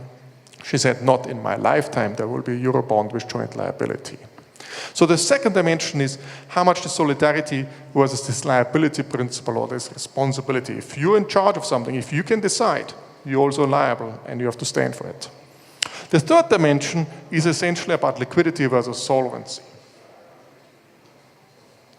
And there's actually also a big difference. Whenever there are financial difficulties, from a German perspective, it is a fundamental solvency problem.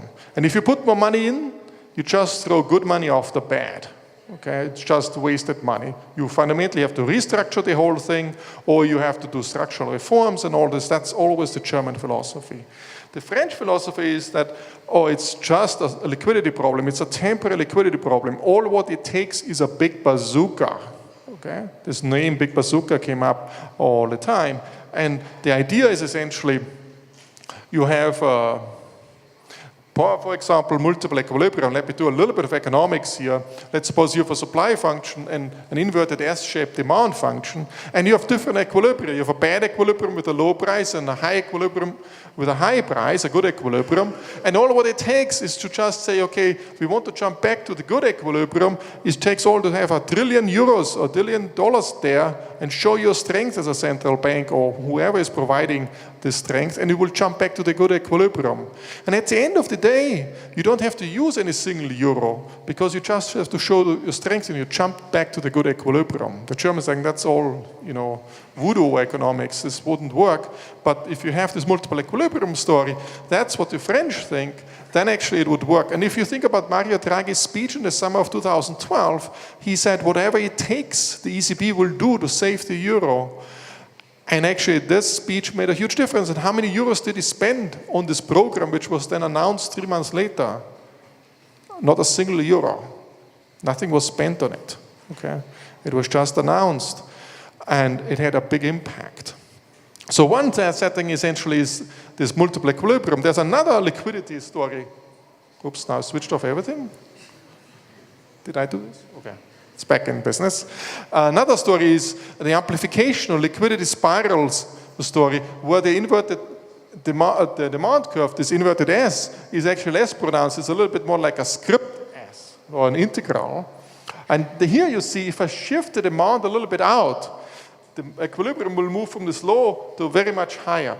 But I need at least a euro or some euros to shift it out to create some extra demand and have huge implications. So the idea is that, yes, not spending a euro will not help. But if I spend some euros, the impact will be huge. And it's still then a liquidity problem because the expected value of a bailout, the net present value of a bailout is highly positive. Okay? And so what's the idea? The present value of a bailout, the net present value is the present value of a bailout minus the present value of no bailout. So this difference, there is also disagreement between the French and the Germans. What is the present value of not bailing out or bailing in?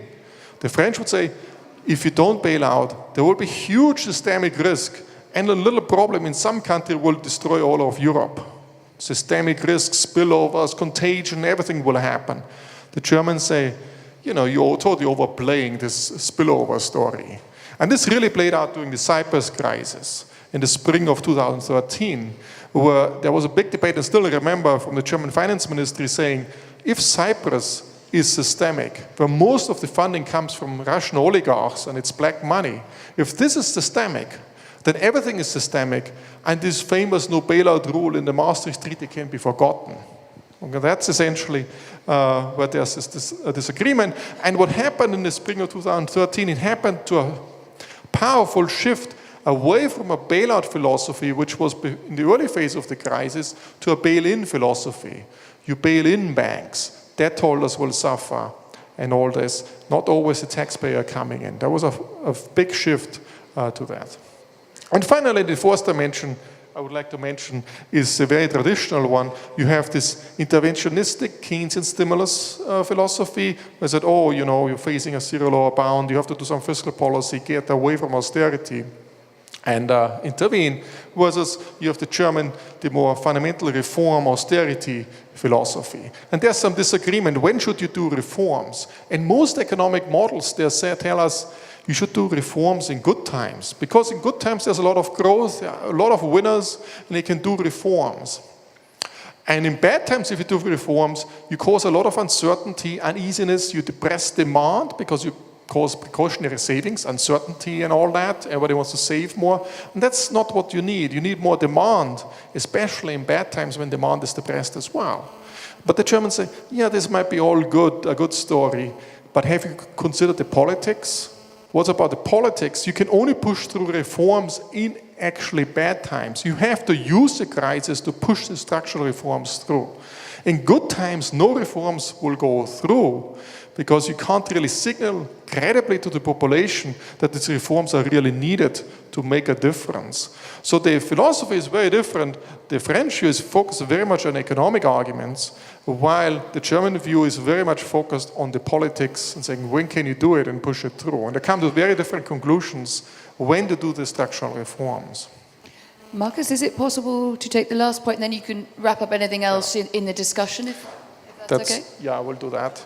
Let me just conclude, if I manage to do it on the next slide.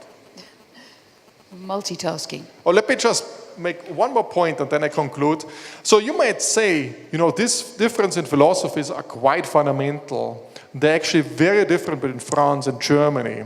And this is, you know, hundreds of years. It might be even in the DNA of the French and the Germans, or more generally across Europe.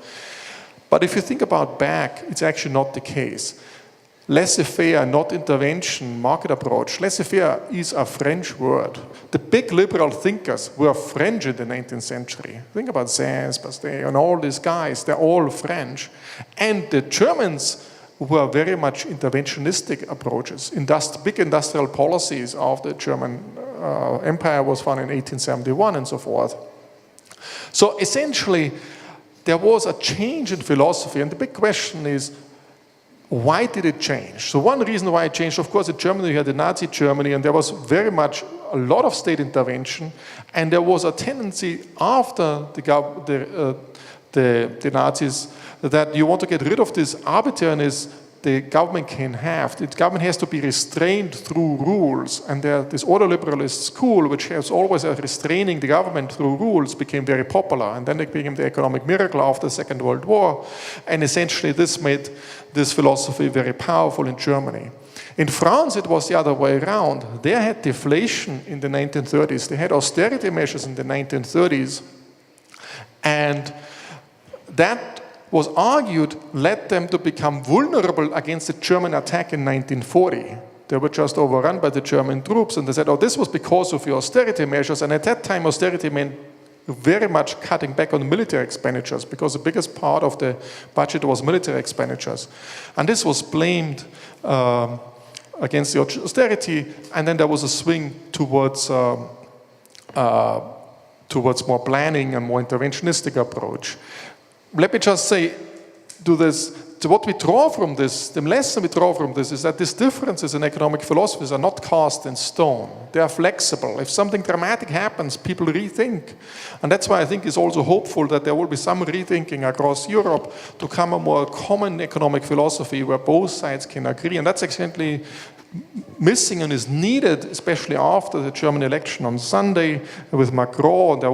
There's a window there for a great reform agenda and moving Europe forward, and that's essentially what's going on. So let me conclude just saying that what we try is to outline very much the differences in economic thinkings across Europe, And I think anybody who looks at Europe after Brexit and all this, and after the reforms which are coming up, should be aware of these differences. And there's a battle going on which way we go. And you see it very explicitly during the Euro crisis, but you see it going on right at the moment. How do you do the bank regulation and so forth? And I think hopefully we can go a little bit more in depth.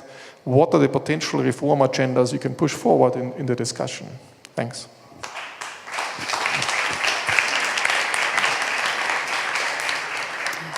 Thank you very much. Now, on timings, which is really my prime function, Yanis's faith in the clock would have worked out brilliantly were it not a Harry Potter clock, which resets itself randomly. Organisers, my plan is to do a little chat and some questions and continue this section to 11:30. Allows for a coffee break and then another start 11:45. If anyone has any objections to that, as they say in the marriage ceremony, pass me a note, speak now or forever hold your peace. But it does mean probably we'll have to take quite quick fire rounds of questions and answers unless Harry Potter's owl comes and tells me differently. I have a couple of questions to both of you. One is, let's look at the events of the day. We're seeing the Fed now calling a halt to quantitative easing, obviously with a view that inflation may be creeping back. Where do you both see the analysis of the Goldilocks recovery, that we had cycles of economic recovery on both sides of the Atlantic that were looking pretty good, and that therefore countries who are trying to chart or shadow those developments, like Ukraine, could be the beneficiaries of that? I mean, Yanis, do you believe the Goldilocks story? Well, that's an easy one, no. Certainly don't. No, that's why I concluded my speech by talking about the complacency in the 2002 moment. I think that sums up my answer. But let me be a little bit more specific. But that's your recommendation. I mean, why is it?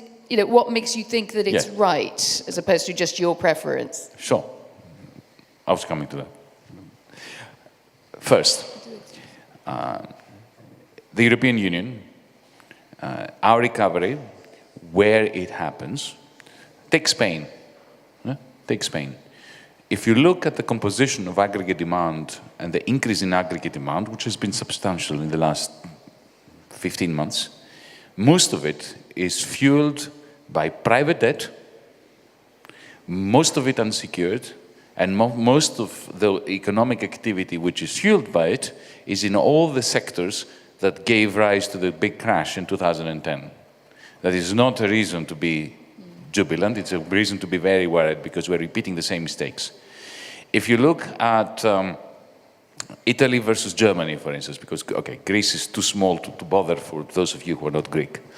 But Italy has, look at a period between 2009 and 2016, you'll find that, Italian aggregate demand has fallen by 11%. It is stagnant, constantly stagnant, even though you've got some asset prices picking up, while its banking sector is in the dire straits that we know.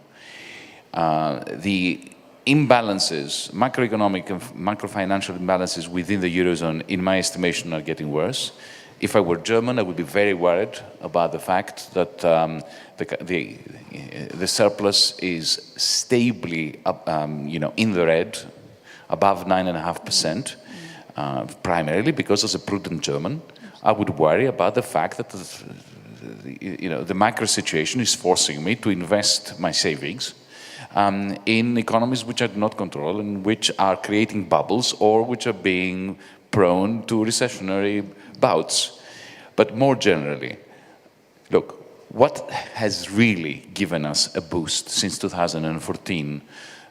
Remember, in 2014, we were fully immersed in a deflationary period. Two things. China, whose credit to GDP ratio went up from 141 to 260% in 18 months. This is, you just need to state this to start pulling hair if you've got any. And on the other hand, the Trump trade, which is now fizzling out, the promise of unfunded infrastructural spending, tax cuts which may come or which may not come, while at the same time creating circumstances of financial warfare with China, a major holder of US treasuries at the time when treasuries are going to be stressed. These are not the makings of a Goldilocks recovery. Markus, your view, Fed right to act as it did. What's the broader impact on Trumponomics and how that plays out, perhaps beyond America and where we're sitting now? Yeah, I think generally, it makes sense to go back to normality. The question is, should you go back by lowering the Fed's balance sheet, or should you increase the interest rates? And there was some disagreement initially. Initially, the thinking was, let's lift the interest rate away from 0 to 1%, and now the Fed is actually shifting to lowering the balance sheet and reducing the size of the balance sheet by undoing QE. I think that's a healthy approach. I think it's also a sign of strength. I agree with Yanis that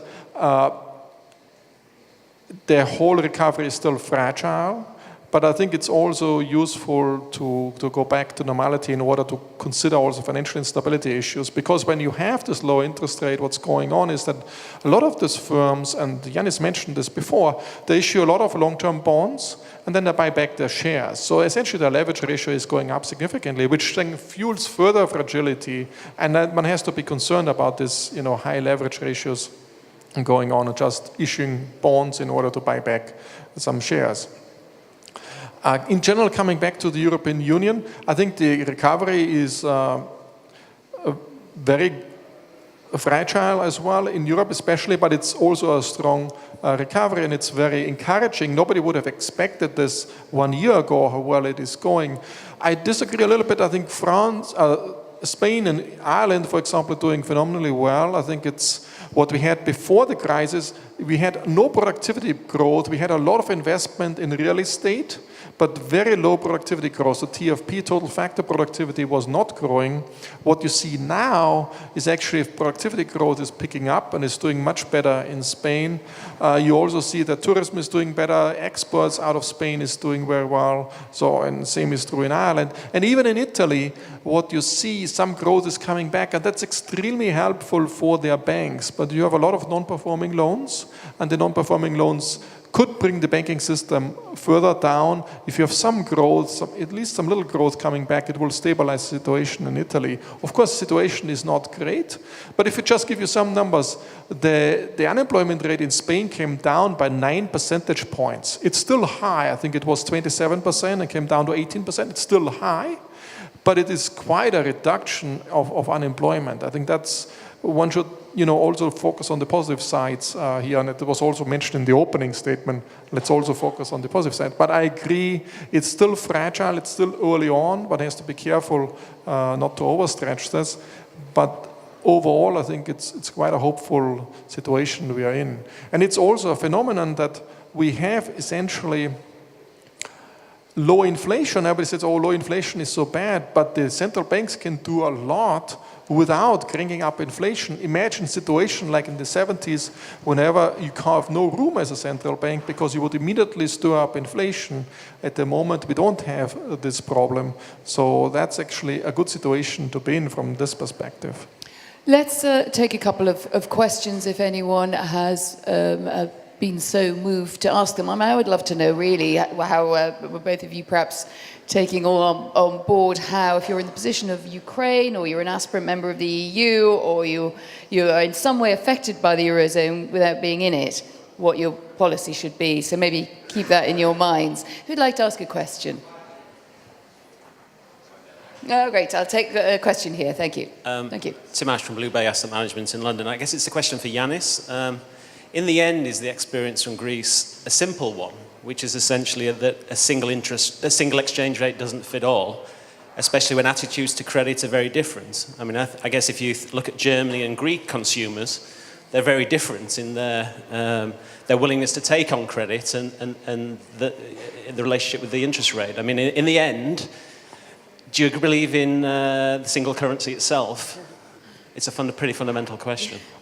Well, it's very simple. I believe in the United States dollar, and the United States economy has very disparate economies within it. So Missouri and the state of New York are very, very, just like Germany and Greece.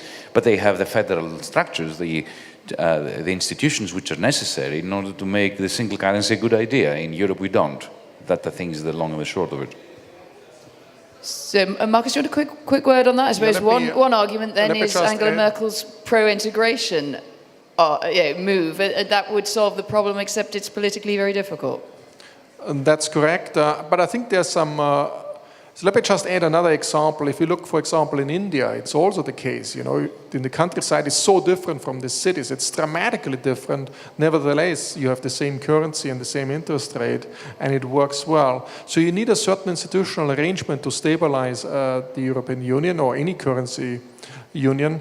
And what the hope is that now, after the German elections, there will be some institutional reforms which make this the European Union more stable. I don't think what will happen is just to have a total fiscal union, because that's politically not feasible, but something where extreme risks are shared, there's a better arrangement to deal with that, and to some extent, a lot of things were already done. If you look at the banking union, the single supervisory mechanism, and also a lot of these things are done, and actually the blueprint is already there, and the hope is that after the German elections, there will be further steps in this direction. Let's take another question. Yes. Actually, why don't we take two, and then the panel can kind of pick and mix. Yeah, go for it.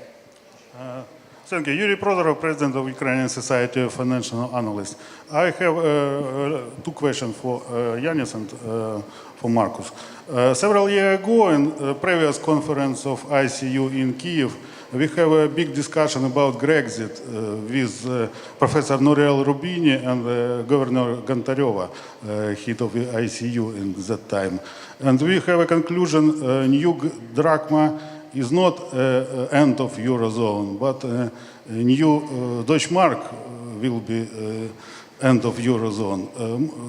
Yanis, why you and your leftist government in Greece do not introduce new drachma in that time?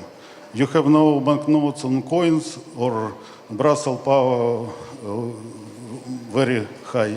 And Markus, what do you think about perspective of Eurosceptics after German election in this year? And what power of German in EU will be rise or drop? Thank you. One each then. Yanis, you and the drachma. Well, 2 points. There were two questions, so I'll answer it in a twofold manner. Firstly, there was a very big debate within the IMF, within the European Central Bank, within the European Union, within our government, within the German government, as to whether the Eurozone would become stronger or disintegrate if Brexit happened. My personal view was that the Eurozone could not sustain the shockwaves of Brexit, especially because the powers that be in Europe believe that it would. But you know, this is a long discussion. I think with many of the people in the IMF, we had the same view. The people in the White House had the same view. With Jack Lew, had the same view. Others, like the central bank in Europe, most of them believed that they could sustain Brexit. I believe Wolfgang Schäuble agreed with me, even though he wouldn't say this in public. But anyway, so that's the first part of the question. Second part of the question. Let me state it very clearly. My view always was, we should not have entered the euro, but exit from the euro would not have taken us where we would have been had we not been in the euro. So I was against getting in, and I was against getting out. I believe this is a logically coherent position. However, having said that, I had a very clear preference ranking. For me, a sustainable agreement solution within the Eurozone would be far preferable to anything else. And when I say sustainable, what I mean by this is one based on a substantial debt restructure, a small primary surplus target, tax rate reductions, a bad bank for NPLs, and a development bank using remaining public assets as collateral for a homegrown investment fund. Okay, that would be my preference. But, and that is essential now, how do you rank the other two outcomes? One is Brexit and the other is what we have now. For me, Brexit was preferable. It will be very costly, but it will be less costly in the medium term compared to what we're doing now, which is extending and pretending in a misanthropic and irrational way. I was ready for it. My prime minister was not. This is why he's still the prime minister and I'm sitting here. Well, that's our advantage. We're thoughtful of the Prime Minister to deliver you to us. Markus, quick one on that, and then I'd like to take another question. Okay, so I think actually for Greece it's better to be in, not only for Europe it's better, but I think for Greece it's better to be in the Eurozone. I think it will bring in the long run institutional reform and it will help Greece. But of course, Yanis knows more about Greece than I do. About the power in Germany and how much influence it will have in the European Union, I think what happened in the previous years is that France was particularly weak in influencing the European Union. That was for reasons I don't want to go into. I think now with the new president, France will be more powerful. Which way they will push is obvious. I pointed this out, that they have a different economic philosophy. There will be much more compromising necessary going forward. It will also potentially be that France might focus more on the Eurozone than on the EU. Now, there's always debate. Macron is pushing for a Eurozone budget rather than a EU budget enlargement. I think that's probably, traditionally, France was not very much in favor of the enlargement of the EU. This was essentially a UK-German project to push the EU towards Central and Eastern Europe. There will be some disagreement. You can see already where the positions will be down the road. And I still think that Berlin, there will be the major player in this, but of course Paris will get more influence back, which they have lost in the previous administrations. Interesting diagnosis. Thank you. Can you, gentleman at the front? I have a question. Given that you all agree on, or have a similar position on currency, the question to Yanis, apart from the debt write-down in Greece, apart from the possible debt write-down in Greece, in your opinion, what is the toolkit that the Greek government has to restore growth and get up to where Greece used to be, in your opinion? And question to Markus. Given the present inequalities within the EU, what should be the toolkit, or what is, in your opinion, is available toolkit for fixing the smaller economies which haven't blown up yet and still need fixing? Well, very, very briefly, because I did answer the question more or less before, but I'll just want to make one point. It would be catastrophic if our task or target or aim was to go back to where we were. Where we were was an unsustainable mess. So there's no doubt that we should not try to go back to where we were, right? Point number one. Okay, so you see, it's quite interesting that during the period I was in office, together with Jeff Sachs, and actually we also did this to some extent in a constant conversation with your own David Lipton. We have tried to answer this question. What do we need to do to end the Greek crisis? And we came up with what we call the policy framework for Greece's recovery, which I tabled. In the end, it was completely ignored. But nevertheless, it has my answer in it. And the gist of it is what I said before.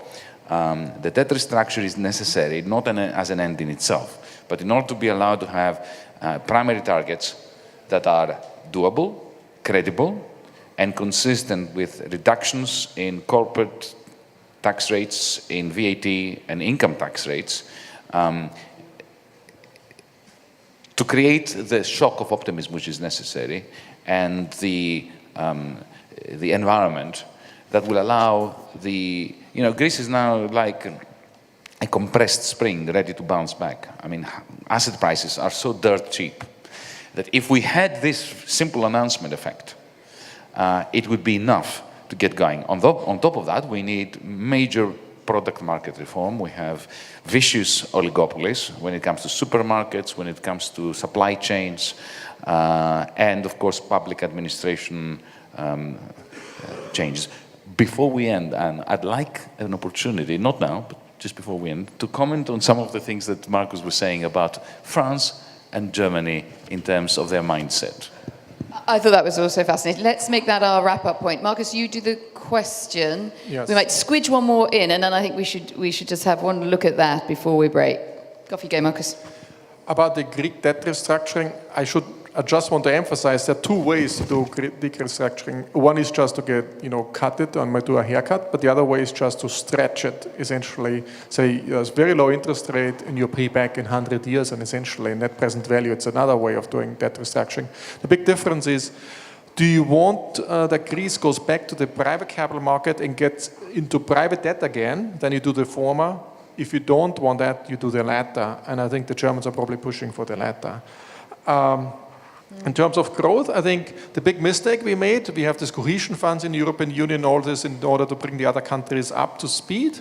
It was all about capital flows, and we have, as Yanis mentioned, a lot of capital came out of Germany into Spain, into houses, and it was all low productivity production. Is to focus much more on productivity and structural reforms. I think we also need probably type of financial markets like VC funding. If you look at the US, for example, there's a lot of new industry coming up. The age of companies is much younger than in Europe. So the big German companies are Siemens. They're all more than 100 years old. The big companies in the US, they're all 20 years old. There's something wrong in the way companies can grow in Europe, and that hurts us in the long run. So there needs to be some changes on this dimension. I agree with product and other structural reforms which need to be done as well. Yeah, but Markus, it was the private banks that actually pushed predatory loans to the periphery. I mean, Deutsche Bank executives were coming to Greece with quotas, and that if they did not meet their quotas as to how much they would lend to the Greeks, they were actually bribing the Greeks to get money from Deutsche Bank. And I have, particular cases to tell you about this. So, and if they didn't meet them, they would go back to Frankfurt and be smacked. And we shouldn't go back to that. We shouldn't. That just really doesn't sound like a good idea. Okay, let's take a question over here and then a wrap up. Thank you. Hi, this is Ersoy Sekhin from ING Bank Ukraine. Shout up a little bit. Ersoy Sekhin from ING Bank Ukraine. A sustainable restructuring is one whereby both parties or the stakeholders actually depart in a well-balanced manner. We may have different views now on whether the restructuring in Greece was well-balanced or sustainable. What were the lessons learned? A question to Mr. Varoufakis. What was the lesson learned from the Greek restructuring that Ukraine could use? It's very simple. You should never do it. It's a textbook case of how not to deal with an insolvency. Because let's face it, what happened in 2010, the Greek state was insolvent, deeply and irreversibly insolvent. And the great and the good in Europe, including the Greek oligarchy and the Greek government, decided to cover it up through an extend and pretend loan, which was given on the basis of austerity that would shrink the income that was not enough to pay for the old loan, let alone for the new loans, right? And of course, just like any idiot who tries to cover up the fact that he cannot repay his mortgage by getting a credit card out, then he needs a second credit card, and that was the second bailout. As far as for the PSI, this was another example that will be, you need to teach to your students how not to restructure debt. It was the largest sovereign write-down in the history of the world, and yet within 5 months, the Greek debt was higher than it was before and unsustainable again, because what it did was effectively to restructure the pension funds. And as far as for the private debt of the French and the German banks had already been repaid from the first bailout, the haircut that the Greek banks suffered was replenished through new loans. Textbook case of what you should not be doing. Do you learn the same lesson, Markus? Yes, I think the big lesson is for PSI, essentially, is that you don't announce it in October 2010 and then you do it in February 2012, almost 1.5 years later. I think just delay, but it also reflects a little bit, we didn't have a clear institutional framework in Europe at that time, and there was a battle between the French and the Germans going on how to do it, and I think now probably we have a clearer framework for this. And overall, I think there should be some possibility in extreme circumstances, if a country is insolvent, to do some restructuring, as the gentleman mentioned as well. But it has to be done in a very efficient way, in a way which disrupts the market very little. And in this case, in Greek, you should have done restructuring much earlier, in a very clear way, and then there will be repercussions, in particular in the banking sector, and then you have to see how you deal with this in the banking sector as well. And at that time, the legal framework was not there, and that's why everything was pushed down the road. Right, we're coming very much to the end of this session. Before we head into looking at the Ukraine in more detail, panel, ignore the Harry Potter clock. Briefly, I think, Markus, that was fascinating, the Rhine divide, and obviously piqued Yanis's interest too, so let's have a last word on that.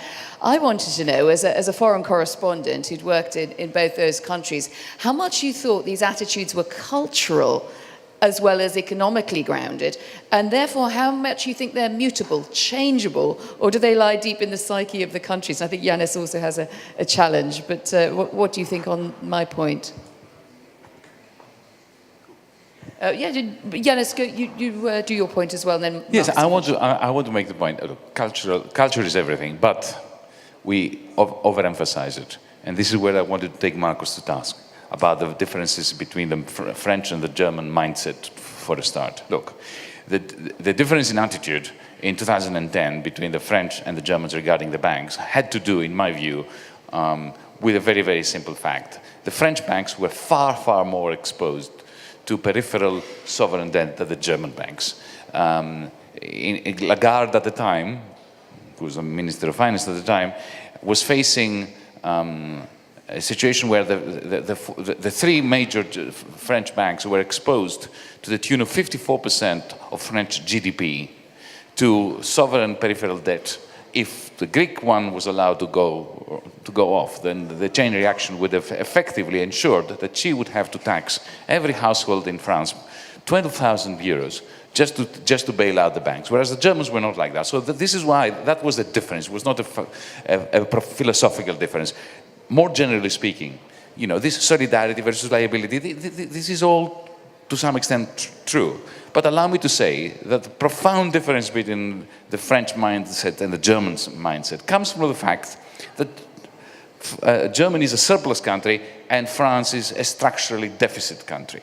And from the end of Bretton Woods onwards, the French elites saw that the only way of maintaining a degree of dominance within the European Union, both within banking and politically, would be to capture the Bundesbank in order to use it as a lever for the purposes of imposing their will on the European Union. And the Germans understood that, and they kicked and screamed, understandably, and would not let them do it.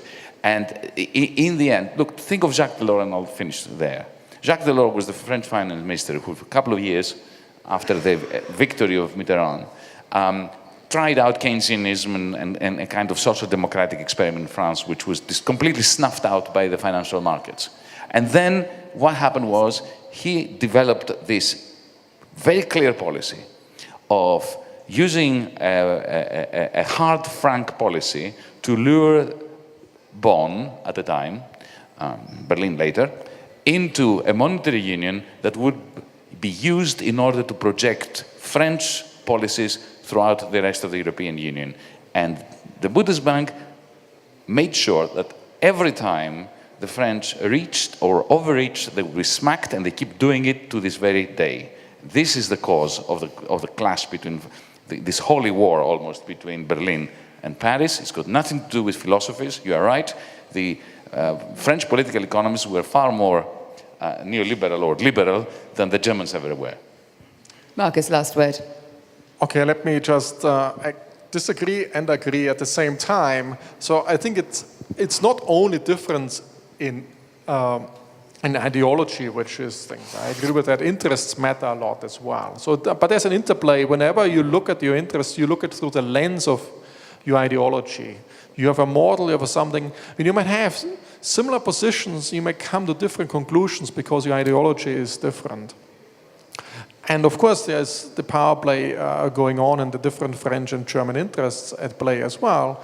But I talking to many, many policymakers, you see there's some difference in thinking. Even if you go and look at PhD students who come from Germany studying in the US and from France, they come with a different mindset. It's striking. I mean, once you see it, it's very striking. But of course, I agree that the interests play a big role as well. And there's also geopolitical interests playing out as well. Towards the question, is this really cultural? Is it really ingrained? I think it is not. And I try to point to this, and that's the hopeful message. It switches. No, it switched after the Second World War from exactly in the opposite direction. So there's some room, and that's a hopeful message essentially, there's some room for some common ground. But typically, you might argue, it took a world war in order to change that. What is the new big event which will change it in Europe that, the two sides, or not only France and Germany, but more generally, much broader, including Netherlands, Austria, northern country on the one side, and the Mediterranean and the French on the other side. I think it's the Euro crisis. Was it a big enough crisis to cause this? That's still a question which is open. Thank you very much. I thought that was fascinating. It made me think a lot more about the Rhine divide and its consequences far beyond, including where we're sitting today. Right, I've never known an audience who were able to get coffee in less than 15 minutes, but if you could try, that would be very kind, because otherwise our next panel will be a bit squeezed, and crucially, you won't get your lunch. We will be back then. Can we aim to be back at 10:02? Could we all agree on that in a sort of collective decision-making endeavour that we meet at 10:02 for our panel on Ukraine's reforms? Thanks very much to Markus and to Yanis.